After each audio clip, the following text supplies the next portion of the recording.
जय हिंद दोस्तों इस वीडियो में हम यूपी ट्रिपल एस सी पेट सिलेबस का हिस्ट्री में मेडुअल और मॉडर्न हिस्ट्री का जो टॉपिक है उसको हम कवर करेंगे। दोस्तों 2015 से अभी तक यूपी ट्रिपल एस सी के सभी एग्जाम्स के प्रीवियस ईयर क्वेश्चन के माध्यम से इसको हम कवर करेंगे। दोस्तों ये यूपी ट्रिपल एस सी के सभी एग्जाम्स के लिए इम्पोर्टेंट हो जाता है क्योंकि इसमें पेट बीडीओ, लेखपाल, junior engineer, computer operator, supply inspector, मंडी परिषद लोअर यानी कि यूपी ट्रिपल एस सी के जो भी एग्जाम्स करवाती है उसके सभी प्रीवियस ईयर क्वेश्चन को हमने यहाँ पे शामिल किया है। दोस्तों ये जो प्रीवियस ईयर क्वेश्चन है वो घटना चक्र का जो पब्लिकेशन है उस पर आधारित है। प्रीवियस ईयर क्वेश्चन के अलावा दोस्तों हम अलग से कंटेंट और एक्सप्लेनेशन इसमें ऐड करेंगे ताकि आपको क्वेश्चन अच्छे से समझ में आ सके और जो भी यहाँ से टॉपिक है वो भी आपको अच्छे से समझ में आ सके और यहाँ से जो भी क्वेश्चन आए वो आप आसानी से कर सकें।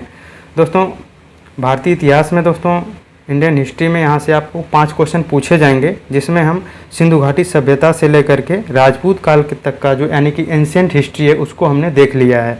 इस वीडियो में हम मेडुअल और मॉडर्न का ये जो दो टॉपिक है उसको हम कवर करेंगे। यानी कि इस वीडियो में हम सल्तनत काल देखेंगे, मुगल साम्राज्य, मराठा, ब्रिटिश राज्य का अभ्युदय एवं प्रथम स्वतंत्रता संग्राम, ब्रिटिश राज्य का सामाजिक आर्थिक प्रभाव, इस टॉपिक को हम यहाँ पे कवर करेंगे जो 148 क्वेश्चन को देखेंगे। ठीक है, इस वीडियो में हम 148 क्वेश्चन के माध्यम से इस टॉपिक को हम कवर करेंगे।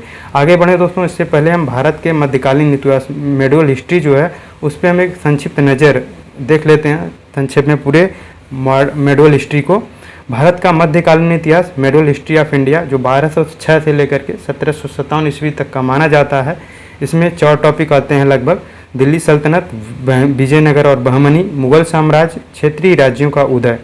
जो दिल्ली सल्तनत है वो 1206 से लेकर के 1526 ईस्वी तक चलता है। इस पर 5 वंशों में मुस्लिम शासकों का शासन रहता है। इसमें गुलाम वंश 1206 से लेकर के 1290 ईस्वी तक चलता है। खिलजी वंश 1290 से लेकर के 1320 ईस्वी तक चलता है। तुगलक वंश दोस्तों ये 1320 से लेकर के 1414 ईस्वी तक चलता है। सैयद वंश 1414 से लेकर के 1451 ईस्वी तक चलता है। लोधी वंश दोस्तों ये 1451 से लेकर के 1526 ईस्वी तक चलता है। दोस्तों गुलाम वंश में कुतुबुद्दीन ऐबक, इल्तुतमिश, रजिया, बलबन जैसे शासक इस पर शासन करते हैं। ये क्वेश्चन पूछा जाता है कि सबसे कम समय के लिए कौन सा वंश इस पर शासन किया, दिल्ली सल्तनत का कौन सा राजवंश सबसे छोटा कार्यकाल था। तो खिलजी वंश का देखिए 1290 से लेकर के 1320 तक यानी कि 30 वर्षों का तक शासन करता है। ये क्वेश्चन पूछा गया है। तुगलक वंश से पूछा, ये जो सबसे ज़्यादा समय तक ले इस पर शासन करते हैं दिल्ली सल्तनत का, ये ऐसा राजवंश है जो सबसे ज़्यादा समय तक शासन करता है। खिलजी वंश की स्थापना की बात करें दोस्तों तो खिलजी वंश की स्थापना जलालुद्दीन ने किया था। और तुगलक वंश की स्थापना की बात करें तो गयासुद्दीन तुगलक इसका स्थापना किया था और मोहम्मद बिन तुगलक एक बड़ा शासक, महान शासक होता है। और सैयद वंश की स्थापना दोस्तों खिज्र खां ने किया था। और लोधी वंश की स्थापना दोस्तों बहलोल लोधी किया था और इसको हरा करके बाद में पानीपत के प्रथम युद्ध में बाबर ने मुगल वंश का स्थापना करता है। मोहम्मद बिन तुगलक के समय दोस्तों विजयनगर और बहमनी स्वतंत्र हो जाते हैं। विजयनगर की स्थापना 1336 ईस्वी में होता है और इस पर संगम सालू, तुलु आरवीडू जैसे राजवंश इस पर शासन करते हैं। और बाद में तलिकोटा के युद्ध में 1565 में ये तलिकोटा के युद्ध में इसका पतन हो जाता है। और 1346 ईस्वी में बहमनी का स्थापना होता है और बहमनी बाद में अहमदनगर, बीदर, गुलबर्गा, बीजापुर और गोलकुंडा में विभाजित हो जाता है। और बाद में इस पर मुगलों ने इस पर आक्रमण करके अपने साम्राज्य में मिला लेते हैं। और मुगल साम्राज्य की बात करें दोस्तों तो ये 1526 ईस्वी में इसकी स्थापना होती है और ये 1757 ईस्वी तक चलता है। और इसमें बाबर ने इसकी नींव रखते हैं, बाबर इसकी स्थापना करते हैं पानीपत के युद्ध में इब्राहिम लोदी को हरा करके। और इसके बाद हुमायूं आता है 1530 से 40। फिर बाद में शेरशाह सूरी इसी पे आक्रमण कर देता है और सूरी वंश की स्थापना करता है। और फिर बाद में 1555-56 में हुमायूं पुनः दिल्ली पर बागडोर को सत्ता अपने हाथ में ले लेता है। फिर उसके बाद अकबर आता है जो 1556 से लेकर के 1605 ईस्वी तक शासन करता है। जहांगीर जो है 1605 से लेकर के 1628 ईस्वी तक शासन करता है। शाहजहां दोस्तों ये 1628 से लेकर के 1658 ईस्वी तक शासन करता है। औरंगजेब दोस्तों ये 1658 से लेकर के 1707 ईस्वी तक शासन करता है। बाद में कुछ अन्य जो छोटे छोटे शासक, कमज़ोर शासक होते हैं मुग़ल साम्राज्य के, वो इस पर शासन करते हैं। दोस्तों अकबर जो है अपने धार्मिक सहिष्णुता के लिए जाना जाता है, और जहांगीर के समय में चित्रकला का स्वर्णकाल माना जाता है जहांगीर के समय में, और शाहजहाँ के काल में स्थापत्य कला का स्वर्णकाल माना जाता है। ताजमहल और बहुत सारे इमारतों का स्थापना होता है। और औरंगजेब दोस्तों अपने कट्टरपंथी नीति और कट्टरपंथी नीति के कारण जाना जाता है, और उसके बाद इसी के कट्टरपंथी के कारण साम्राज्य कमज़ोर होता है, और बाद में मुग़ल साम्राज्य छोटे छोटे भागों में डिवाइड हो जाता है और कुछ नए क्षेत्रीय राज्यों का उदय होता है। मुग़लों से कुछ स्वतंत्र राज्य बनते हैं, जैसे बंगाल हो गया, कर्नाटक, हैदराबाद, अवध, ये मुग़लों से स्वतंत्र थे, पहले इसी के अंडर में काम करते थे, बाद में अपने आप को स्वतंत्र बना लिया। फिर कुछ नए राज्यों का उदय होता है, और इसमें मैसूर, मराठा, राजपूत, सिख, कश्मीर, मालवा, मेवाड़, ये कुछ नए राज्यों का उदय होता है। तो ये एक हमने संक्षिप्त नज़र में पूरे मध्यकालीन इतिहास को देख लिया है। ये दोस्तों बहुत ही इंपॉर्टेंट हो जाता है। अभी आप देखेंगे यहाँ से बहुत सारे क्वेश्चन आपको मिलेंगे, ठीक है। तो ये बहुत अच्छे से इसको समझ लीजिए, एक दो बार और बैक करके देख लीजिए, बहुत ही अच्छे से इसको समझ लीजिएगा, ये आपको बेस बनाएगा, ठीक है। एक कोड देख लेते हैं दोस्तों। थोड़ी देर लगेगी पर सही जगह पहुँचोगे, क्योंकि सच्चे रास्ते शॉर्टकट नहीं मांगते हैं। दोस्तों जो हमारा सिलेबस है उसमें बहुत ही बड़ा सिलेबस है, लेकिन जो है इसमें हर सब्जेक्ट का पूरा टॉपिक नहीं है, इसमें कुछ कुछ टॉपिक हैं, तो आप उसको अच्छे से कवर करिए। उसमें समय लगेगा, उसको पढ़ेंगे आपको उसमें समय लगेगा, इसलिए उसमें ज़्यादा समय दीजिए। 12 से 14 घंटे इसमें पढ़ाई कीजिए, और देखिए और प्रीवियस ईयर क्वेश्चन कॉल कीजिए, देखिए वहाँ से किस टाइप के क्वेश्चन पूछे जा रहे हैं। खुद से मेहनत कीजिए, समय लगेगा, लेकिन आप अगर खुद से सिलेबस पे मेहनत किए रहेंगे, प्रीवियस ईयर क्वेश्चन पे मेहनत किए रहेंगे, तो आपको एग्जाम में ज़्यादा मार्क्स मिलेगा। तो शॉर्टकट के लिए दोस्तों शॉर्टकट रास्ता कोई नहीं है, जम के मेहनत कीजिए, इसका परिणाम आपको ज़रूर अच्छा मिलेगा। दोस्तों हम स्टार्ट करते हैं सल्तनत काल। सल्तनत काल जो है पहला क्वेश्चन देखते हैं, पहली बार भारत पर आक्रमण करने वाला मुस्लिम कौन था? तो इसका राइट आंसर हो जाएगा सी नंबर हो जाएगा, मोहम्मद बिन कासिम जो है ये पहली बार भारत पे सफल आक्रमण करता है। इसके पहले भी भारत पर मुस्लिम आक्रमणकारी आक्रमण करते हैं, लेकिन पहला सफल आक्रमण मोहम्मद बिन कासिम करता है। और उसके बाद महमूद गजनवी आता है, जिसने भारत पे 17 बार आक्रमण किया था। और उसके बाद मोहम्मद गौरी आता है, जो बाद में इसी के जो गुलाम थे, गुलाम वंश की स्थापना करते हैं। अगले क्वेश्चन को हम देखते हैं। अगला क्वेश्चन है दोस्त कि खजुराहो समूह के प्रसिद्ध स्मारक किस राज्य में स्थित हैं? तो इसका राइट आंसर बी हो जाएगा, मध्य प्रदेश, जो मध्य प्रदेश का छतरपुर जिले में स्थित है। और इसमें जो ये चंदेल शासकों द्वारा बनवाया गया था, इसको हम थोड़ा सा डिटेल में देख लेते हैं चंदेल वंश के बारे में। चंदेल वंश दोस्तों ये इसकी राजधानी खजुराहो थी, और इसकी स्थापना नन्हुक ने किया था। चंदेल वंश की स्थापना, इसके प्रमुख शासक जो यशोवर्मन, धंग और परमर्दी देव थे। और यही परमर्दी देव के जो सेनापति थे आला और उदल, जो पृथ्वीराज चौहान से युद्ध करते हुए मारे गए थे। खजुराहो के स्मारकों के समूह में हिंदू और जैन मंदिर दोनों शामिल थे। इसमें कुछ जो प्रमुख मंदिर थे, कंदरिया महादेव मंदिर और विश्वनाथ मंदिर, ये आज के छतरपुर जिले में स्थित है। अगले क्वेश्चन को देखते हैं। जयचंद के विश्वासघात के कारण पृथ्वीराज चौहान की पराजय हुई, कालांतर में जयचंद कहाँ और कब मारा गया? तो इसका राइट आंसर डी हो जाएगा, उपयुक्त में से कोई नहीं, क्योंकि अगर यहाँ पे ऑप्शन होता चंदावर 1194 होता तो वो राइट आंसर होता। चंदावर के युद्ध में, चंदावर का जो युद्ध होता है वो मोहम्मद गौरी और जयचंद के द्वारा होता है, जिसमें जयचंद मोहम्मद गौरी जयचंद की हत्या कर देता है। ये 1194 में होता है चंदावर का युद्ध, ठीक है। हम अगले क्वेश्चन को देखते हैं। अगला क्वेश्चन है दोस्त कि मोहम्मद गौरी किस वर्ष पृथ्वीराज तृतीय से पराजित हुआ था? तो इसका राइट आंसर बी हो जाएगा, 1191 में तराइन के प्रथम युद्ध में। जो तराइन का प्रथम युद्ध होता है वो पृथ्वीराज तृतीय और मोहम्मद गौरी के बीच होता है, जिसमें गौरी पराजित हो जाता है। लेकिन पुनः 1192 में दोस्तों, 1192 में तराइन का द्वितीय युद्ध होता है, जिसमें मोहम्मद गौरी जो है पृथ्वीराज तृतीय को पराजित कर देता है, ठीक है। हम अगले क्वेश्चन को देखते हैं। अगला क्वेश्चन है दोस्तों, अमीर खुसरो का जन्म स्थान है? तो इसका राइट आंसर हो जाएगा बी नंबर हो जाएगा, कासगंज है।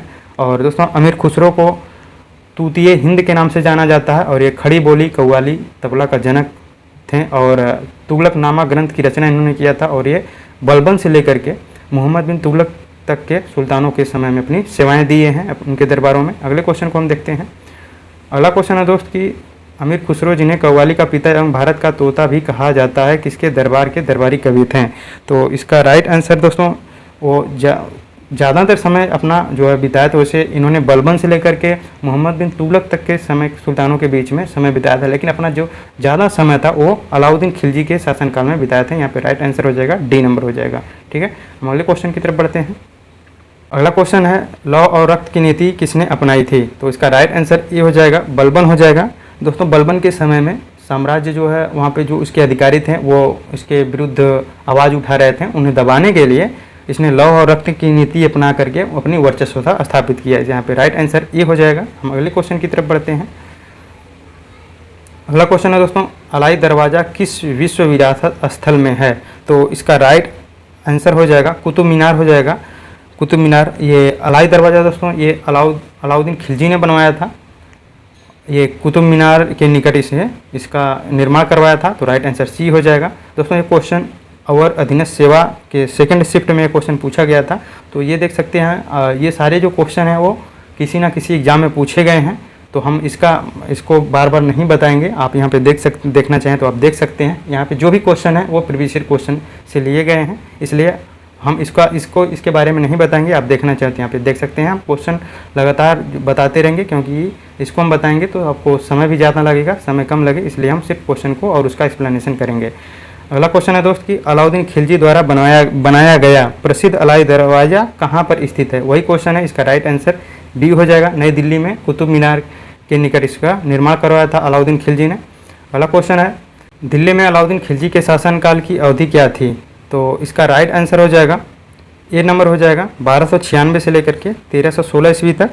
दोस्तों हमने खिलजी वंश जब हमने स्टार्ट किया था, हमने जब मेडुअल हिस्ट्री का एक नज़र में देखा था शार्ट में, वहाँ पे हमने इसका डिस्कशन किया था। तो अगर उसको आप अच्छे से जान लेते हैं, आपको एक शासक की वंशावली जानना थोड़ा सा कठिन है और हो सकता है ना भी आए, भूल भी जाए, लेकिन वंशों को जो 5 वंश हैं उसका शासन किस समय में वो शासन किए थे उसको आसानी से जान सकते हैं। तो खिलजी वंश की स्थापना जो हुआ था वो 1290 से लेकर के वो 1320 ईस्वी तक था, 1320 ईस्वी तक था। और इसके बीच का जो समय ऑप्शन में हमारे दिखाई दे रहा है वो 1296 से लेकर के 1316 ईस्वी तक। तो यहाँ पे राइट आंसर ये वाला हो जाएगा। तो आप जो है 5 वंशावलियाँ का टाइम अवधि जान लीजिए और अकबर का टाइम अवधि जान लीजिए, बाकी सारे क्वेश्चन यहाँ से जो भी आएगा आप सही कर लेंगे। ठीक है, हम अगले क्वेश्चन की तरफ बढ़ते हैं। अगला क्वेश्चन है दोस्त दिल्ली में कुतुब मीनार दुनिया का सबसे ऊंची ईंट की बनी मीनार है, इनमें से कौन से राजा ने इसके निर्माण में योगदान नहीं दिया था? तो इसका राइट आंसर हो जाएगा अलाउद्दीन खिलजी। इसके निर्माण में कोई योगदान नहीं दिया था। और ये बात करें इसका निर्माण किसने करवाया था? कुतुबुद्दीन ऐबक ने इसका नींव रखा था। ठीक है, और इसको पूर्ण करवाने का काम इल्तुतमिश ने किया था। 4 मंजिला तक का निर्माण इल्तुतमिश ने करवाया था। बाद में बिजली गिरने से उसका तीसरा मंजिल ढह जाता है और उसमें 2 मंजिल जोड़ करके यानी कि 5 मंजिल तक बनाने का काम फिरोज शाह तुगलक ने किया था। हम अगले क्वेश्चन की तरफ बढ़ते हैं। कुतुब मीनार कहाँ पर स्थित है? तो इसका राइट आंसर ए हो जाएगा, दिल्ली में स्थित है। और इसका निर्माण जो है वो कुतुबुद्दीन ऐबक, इल्तुतमिश और फिरोज शाह तुगलक ने करवाया था। अगले क्वेश्चन है नालंदा प्राचीन शिक्षा एवं मठ का एक केंद्र कब नष्ट हो गया? तो इसका राइट आंसर हो जाएगा सी नंबर 1200 ईस्वी में ये नष्ट हो गया था। और बात करें इसमें मोहम्मद बिन बख्तियार खिलजी जो मोहम्मद गौरी का एक दास था, और उसी ने 1193 से लेकर के 1203 ईस्वी तक के बीच में बिहार विजय के दौरान नालंदा और विक्रमशिला को नष्ट कर दिया था। नालंदा की स्थापना गुप्त वंश के शासक कुमारगुप्त ने करवाया था और विक्रमशिला का स्थापना धर्मपाल ने करवाया था, पाल वंश का शासक था। हम अगले क्वेश्चन की तरफ बढ़ते हैं। अगला क्वेश्चन है दोस्त भारत पर तैमूर ने किस वर्ष आक्रमण किया था? तो इसका राइट आंसर हो जाएगा ये 1398 हो जाएगा, डी नंबर हो जाएगा। बात करें तैमूर की दोस्तों, तैमूर ये मध्य एशिया का मंगोल सेना नायक था और ये 1398 में तुगलक वंश के अंतिम शासक नासिरुद्दीन महमूद के समय में आक्रमण किया था और इसी का सेनापति था खिज्र खां। तैमूर का सेनापति खिज्र खां था और इसी ने सैयद वंश की स्थापना किया था। हम अगले क्वेश्चन की तरफ बढ़ते हैं। अगला क्वेश्चन है दोस्त किस शासक ने भारत में तुगलक वंश की नींव रखी? तो इसका राइट आंसर हो जाएगा बी नंबर हो जाएगा, गयासुद्दीन तुगलक ने तुगलक वंश की नींव रखी। इसके बाद मोहम्मद बिन तुगलक आता है, फिर उसके बाद फिरोज शाह तुगलक शासन करता है और ये नहर का निर्माण, सबसे प्रथम नहरों का निर्माण गयासुद्दीन तुगलक ने करवाया था। हम अगले क्वेश्चन की तरफ बढ़ते हैं। अगला क्वेश्चन है दोस्त कि खिज्र खां निम्नलिखित में से किस राजवंश से संबंधित था? तो इसका राइट आंसर हो जाएगा सी नंबर, सैयद वंश से संबंधित था। इसकी स्थापना ये खिज्र खां ने करवाया था और ये तैमूर का सेनापति था। अगले क्वेश्चन की तरफ बढ़ते हैं। अगला क्वेश्चन है दोस्त किसके शासनकाल में इब्न बतूता भारत आया था? तो इसका राइट आंसर बी हो जाएगा, मोहम्मद बिन तुगलक के समय में ये भारत आया था और मोहम्मद बिन तुगलक ने इसे काजी यानी कि न्यायाधीश के पद पर नियुक्त किया था और इसी को राजदूत बना करके इब्न बतूता को चीन भी भेजा था। और इसका यात्रा वृत्तांत को रेहला के नाम से जानते हैं। रेहला ये इब्न बतूता का यात्रा उल्लेख इसमें किया है इसने। अगले क्वेश्चन की तरफ बढ़ते हैं। अगला क्वेश्चन है दोस्त किस वर्ष बाबर ने सुल्तान इब्राहिम लोदी को पानीपत की लड़ाई में पराजित किया था? तो इसका राइट आंसर हो जाएगा बी नंबर हो जाएगा, 1526 ईस्वी में पानीपत की प्रथम लड़ाई में इसने इब्राहिम लोदी को पराजित किया था। और अकबर बाद में 3 युद्ध लड़ता है, चार युद्ध बहुत ही फेमस है इसके। 1526 ईस्वी में पानीपत का प्रथम युद्ध, 1527 में खानवा के युद्ध इसमें राणा सांगा को पराजित करता है और 1528 में ये चंदेरी का युद्ध लड़ता है जिसमें मेदिनी राय को ये पराजित करता है। फिर उसके बाद एक घाघरा का युद्ध 1529 में करता है जिसमें ये अफगानों को पराजित करता है। ठीक है, अगले क्वेश्चन की तरफ बढ़ते हैं। अगला क्वेश्चन है निम्नलिखित में से कौन दिल्ली सल्तनत के इतिहास का लेखक नहीं है था? तो इसका राइट आंसर हो जाएगा अब्बास खां शेरवानी हो जाएगा, ए नंबर हो जाएगा। अब्बास खां शेरवानी जो है ये दिल्ली सल्तनत के इतिहास का लेखक नहीं है बल्कि ये शेरशाह सूरी के जो है ये इसका इतिहास लिखा था। और अमीर खुसरो, जियाउद्दीन बर्नी, मिन्हाज-उस-सिराज ये जो हैं दिल्ली सल्तनत के इतिहास के लेखककार हैं। हम अगले क्वेश्चन की तरफ बढ़ते हैं। अगला क्वेश्चन है दोस्त कि दिल्ली सल्तनत के निम्नलिखित राजवंशों में से किसने सबसे कम अवधि तक शासन किया था? तो इसका राइट आंसर सी हो जाएगा, खिलजी वंश ने सबसे कम अवधि तक के लिए शासन किया था और सबसे ज़्यादा लंबी अवधि तक तुगलक ने शासन किया था। इसको हमने ऊपर एक नज़र में देख लिया था। अगले क्वेश्चन की तरफ बढ़ते हैं। अगला क्वेश्चन है दोस्त कि खिज्र खां दिल्ली का शासक था, निम्नलिखित में से किस राजवंश से संबंधित था? तो इसका राइट आंसर हो जाएगा सी नंबर, सैयद राजवंश से संबंधित था। इसकी स्थापना खिज्र खां ने किया था और ये तैमूर लंग का सेनापति था। अगला क्वेश्चन है दोस्त कि विजयनगर साम्राज्य का संस्थापक कौन था? तो इसका राइट आंसर होगा दोस्त, यहाँ पे 2 ऑप्शन सही होने चाहिए। हरिहर और बुक्का दोनों ने मिलकर के इसका स्थापना किया था। हालांकि आप अगर एक ऑप्शन को मारना चाहेंगे तो आप हरिहर को मार सकते हैं क्योंकि विजयनगर साम्राज्य की स्थापना हरिहर और बुक्का ने मिलकर किया था, लेकिन हरिहर जो है वहाँ का पहला शासक बनता है। इस बेस पे आप हरिहर को मार सकते हैं, लेकिन यहाँ पे राइट आंसर ए और बी दोनों होना चाहिए। तो विजयनगर साम्राज्य की बात करें तो इसका हरिहर और बुक्का ने स्थापना किया था, हम्पी में इसकी राजधानी बनाया था और जो कृष्णा नदी की तुंगभद्रा सहायक नदी है उसी के किनारे इसका निर्माण किया था। और इस पर संगम, सालू, तुलु, आरवीडू ये 4 राजवंश ने शासन किया था। अगले क्वेश्चन की तरफ बढ़ते हैं। अगला क्वेश्चन है दोस्त कि विजयनगर राज्य किस नदी के किनारे स्थित था? तो इसका right answer B C number हो जाएगा, तुंगभद्रा नदी के किनारे जो कृष्णा की सहायक नदी थी इसी के किनारे विजयनगर साम्राज्य की स्थापना होती है। इसकी राजधानी हम्पी थी। अगले क्वेश्चन को देखते हैं। अगला क्वेश्चन है दोस्तों कि तुलु राजवंश की स्थापना किसने किया था? तो इसका राइट आंसर डी वाला हो जाएगा, वीर नरसिंह ने तुलु राजवंश की स्थापना किया था। दोस्तों जो विजयनगर साम्राज्य था उस पर 4 राजवंशों ने शासन किया था, संगम, सालू, तुलु और आरवीडू ये इस पर शासन किया और इसी तुलु राजवंश का वो कृष्णदेवराय थे वो इसी तुलु राजवंश से संबंधित थे। अगले क्वेश्चन की तरफ बढ़ते हैं। अगला क्वेश्चन है किस प्राचीन साम्राज्य में महिलाएं कुश्ती में भाग लेती थीं? तो इसका राइट आंसर हो जाएगा बी नंबर हो जाएगा, विजयनगर साम्राज्य में महिलाएं आज की तरह जो कुश्ती खेला जाता है उसमें भाग लेती थीं। उन्हें सेना में शामिल किया जाता था, पढ़ने लिखने हर चीज़ का जो पुरुषों के लगभग बराबर उनको अधिकार था, समान अधिकार था। तो इसका राइट आंसर हो जाएगा बी नंबर। अगला क्वेश्चन है दोस्त विजयनगर की प्रचलित परंपराओं के अनुसार राय विजयनगर शासकों को कहा जाता था? तो इसका राइट आंसर होगा नरपति कहा जाता था। जो नरपति जो राय जो है वो नरपति को कहा जाता था। और अश्वपति दोस्तों, अश्वपति ये दक्कन के सुल्तानों को अश्वपति कहा जाता था और जो विजयनगर के शासक जो थे जिन्हें राय कहा जाता था वो नरपति थे। ठीक है, अगले क्वेश्चन की तरफ बढ़ते हैं। अगला क्वेश्चन है दोस्त विजयनगर वास्तुकला द्रविड़ शैली का सबसे विकसित उदाहरण है, निम्नलिखित में से कौन सा मंदिर विजयनगर स्थापत्य शैली का है? तो इसका राइट आंसर होगा ए नंबर हो जाएगा, विरूपाक्ष मंदिर जो है ये विजयनगर स्थापत्य शैली का है और ये भगवान शिव को समर्पित है। ये हम्पी, जो विजयनगर साम्राज्य की राजधानी थी हम्पी, वहीं पे स्थित है ये। और बात करें अन्य ऑप्शन की तो सोमनाथ मंदिर, ये गुजरात के सौराष्ट्र में स्थित है और इसी पे महमूद गजनी ने 17वां आक्रमण किया था। और मीनाक्षी मंदिर की बात करें तो दोस्तों ये मीनाक्षी मंदिर मदुरई में स्थित है, तमिलनाडु के मदुरई में। ये पार्वती का एक रूप माना जाता है मीनाक्षी को, और इसका निर्माण नायक शासकों द्वारा किया गया था। और इसका जो गोपुरम, जिसे प्रवेश द्वार था, वो बहुत भव्य इसका निर्माण किया गया था। और बात करें तिरुपति मंदिर का तो ये तिरुपति मंदिर दोस्तों आंध्र प्रदेश में स्थित है। भगवान वेंकटेश्वर या विष्णु का मंदिर है ये। अगले क्वेश्चन की तरफ हम बढ़ते हैं। मुगल साम्राज्य स्टार्ट होता है, मुगल साम्राज्य टॉपिक स्टार्ट होता है। यहाँ इसका हम पहला क्वेश्चन देखते हैं। मुगल सम्राट बाबर ने निम्नलिखित में से किस स्थान पर राणा सांगा और उसके सहयोगियों को हराया था? तो इसका राइट आंसर हो जाएगा ए नंबर, खानवा के युद्ध में, जो 1527 में होता है खानवा का युद्ध, उसमें ये राणा सांगा को हरा देता है। और चौसा का युद्ध दोस्तों, ये चौसा का युद्ध 1539 में होता है, 1539 में होता है। शेरशाह सूरी और हुमायूं के बीच होता है। और 1540 में दोस्तों ये बिलग्राम और कन्नौज का युद्ध होता है, जिसमें अंतिम रूप से हुमायूं को हरा करके शेरशाह सूरी ने दिल्ली पे शासन स्थापित करता है, उसका नींव रखता है। बात करें अगले ऑप्शन जो चंदेरी है, चंदेरी का युद्ध दोस्तों ये 1526 में जो है पानीपत का होता है और 27 में खानवा का होता है। और 28 में दोस्तों ये चंदेरी का युद्ध होता है मेदिनी राय के साथ, और बाबर, और इसमें मेदिनी राय पराजित होता है। हम अगले क्वेश्चन की तरफ बढ़ते हैं।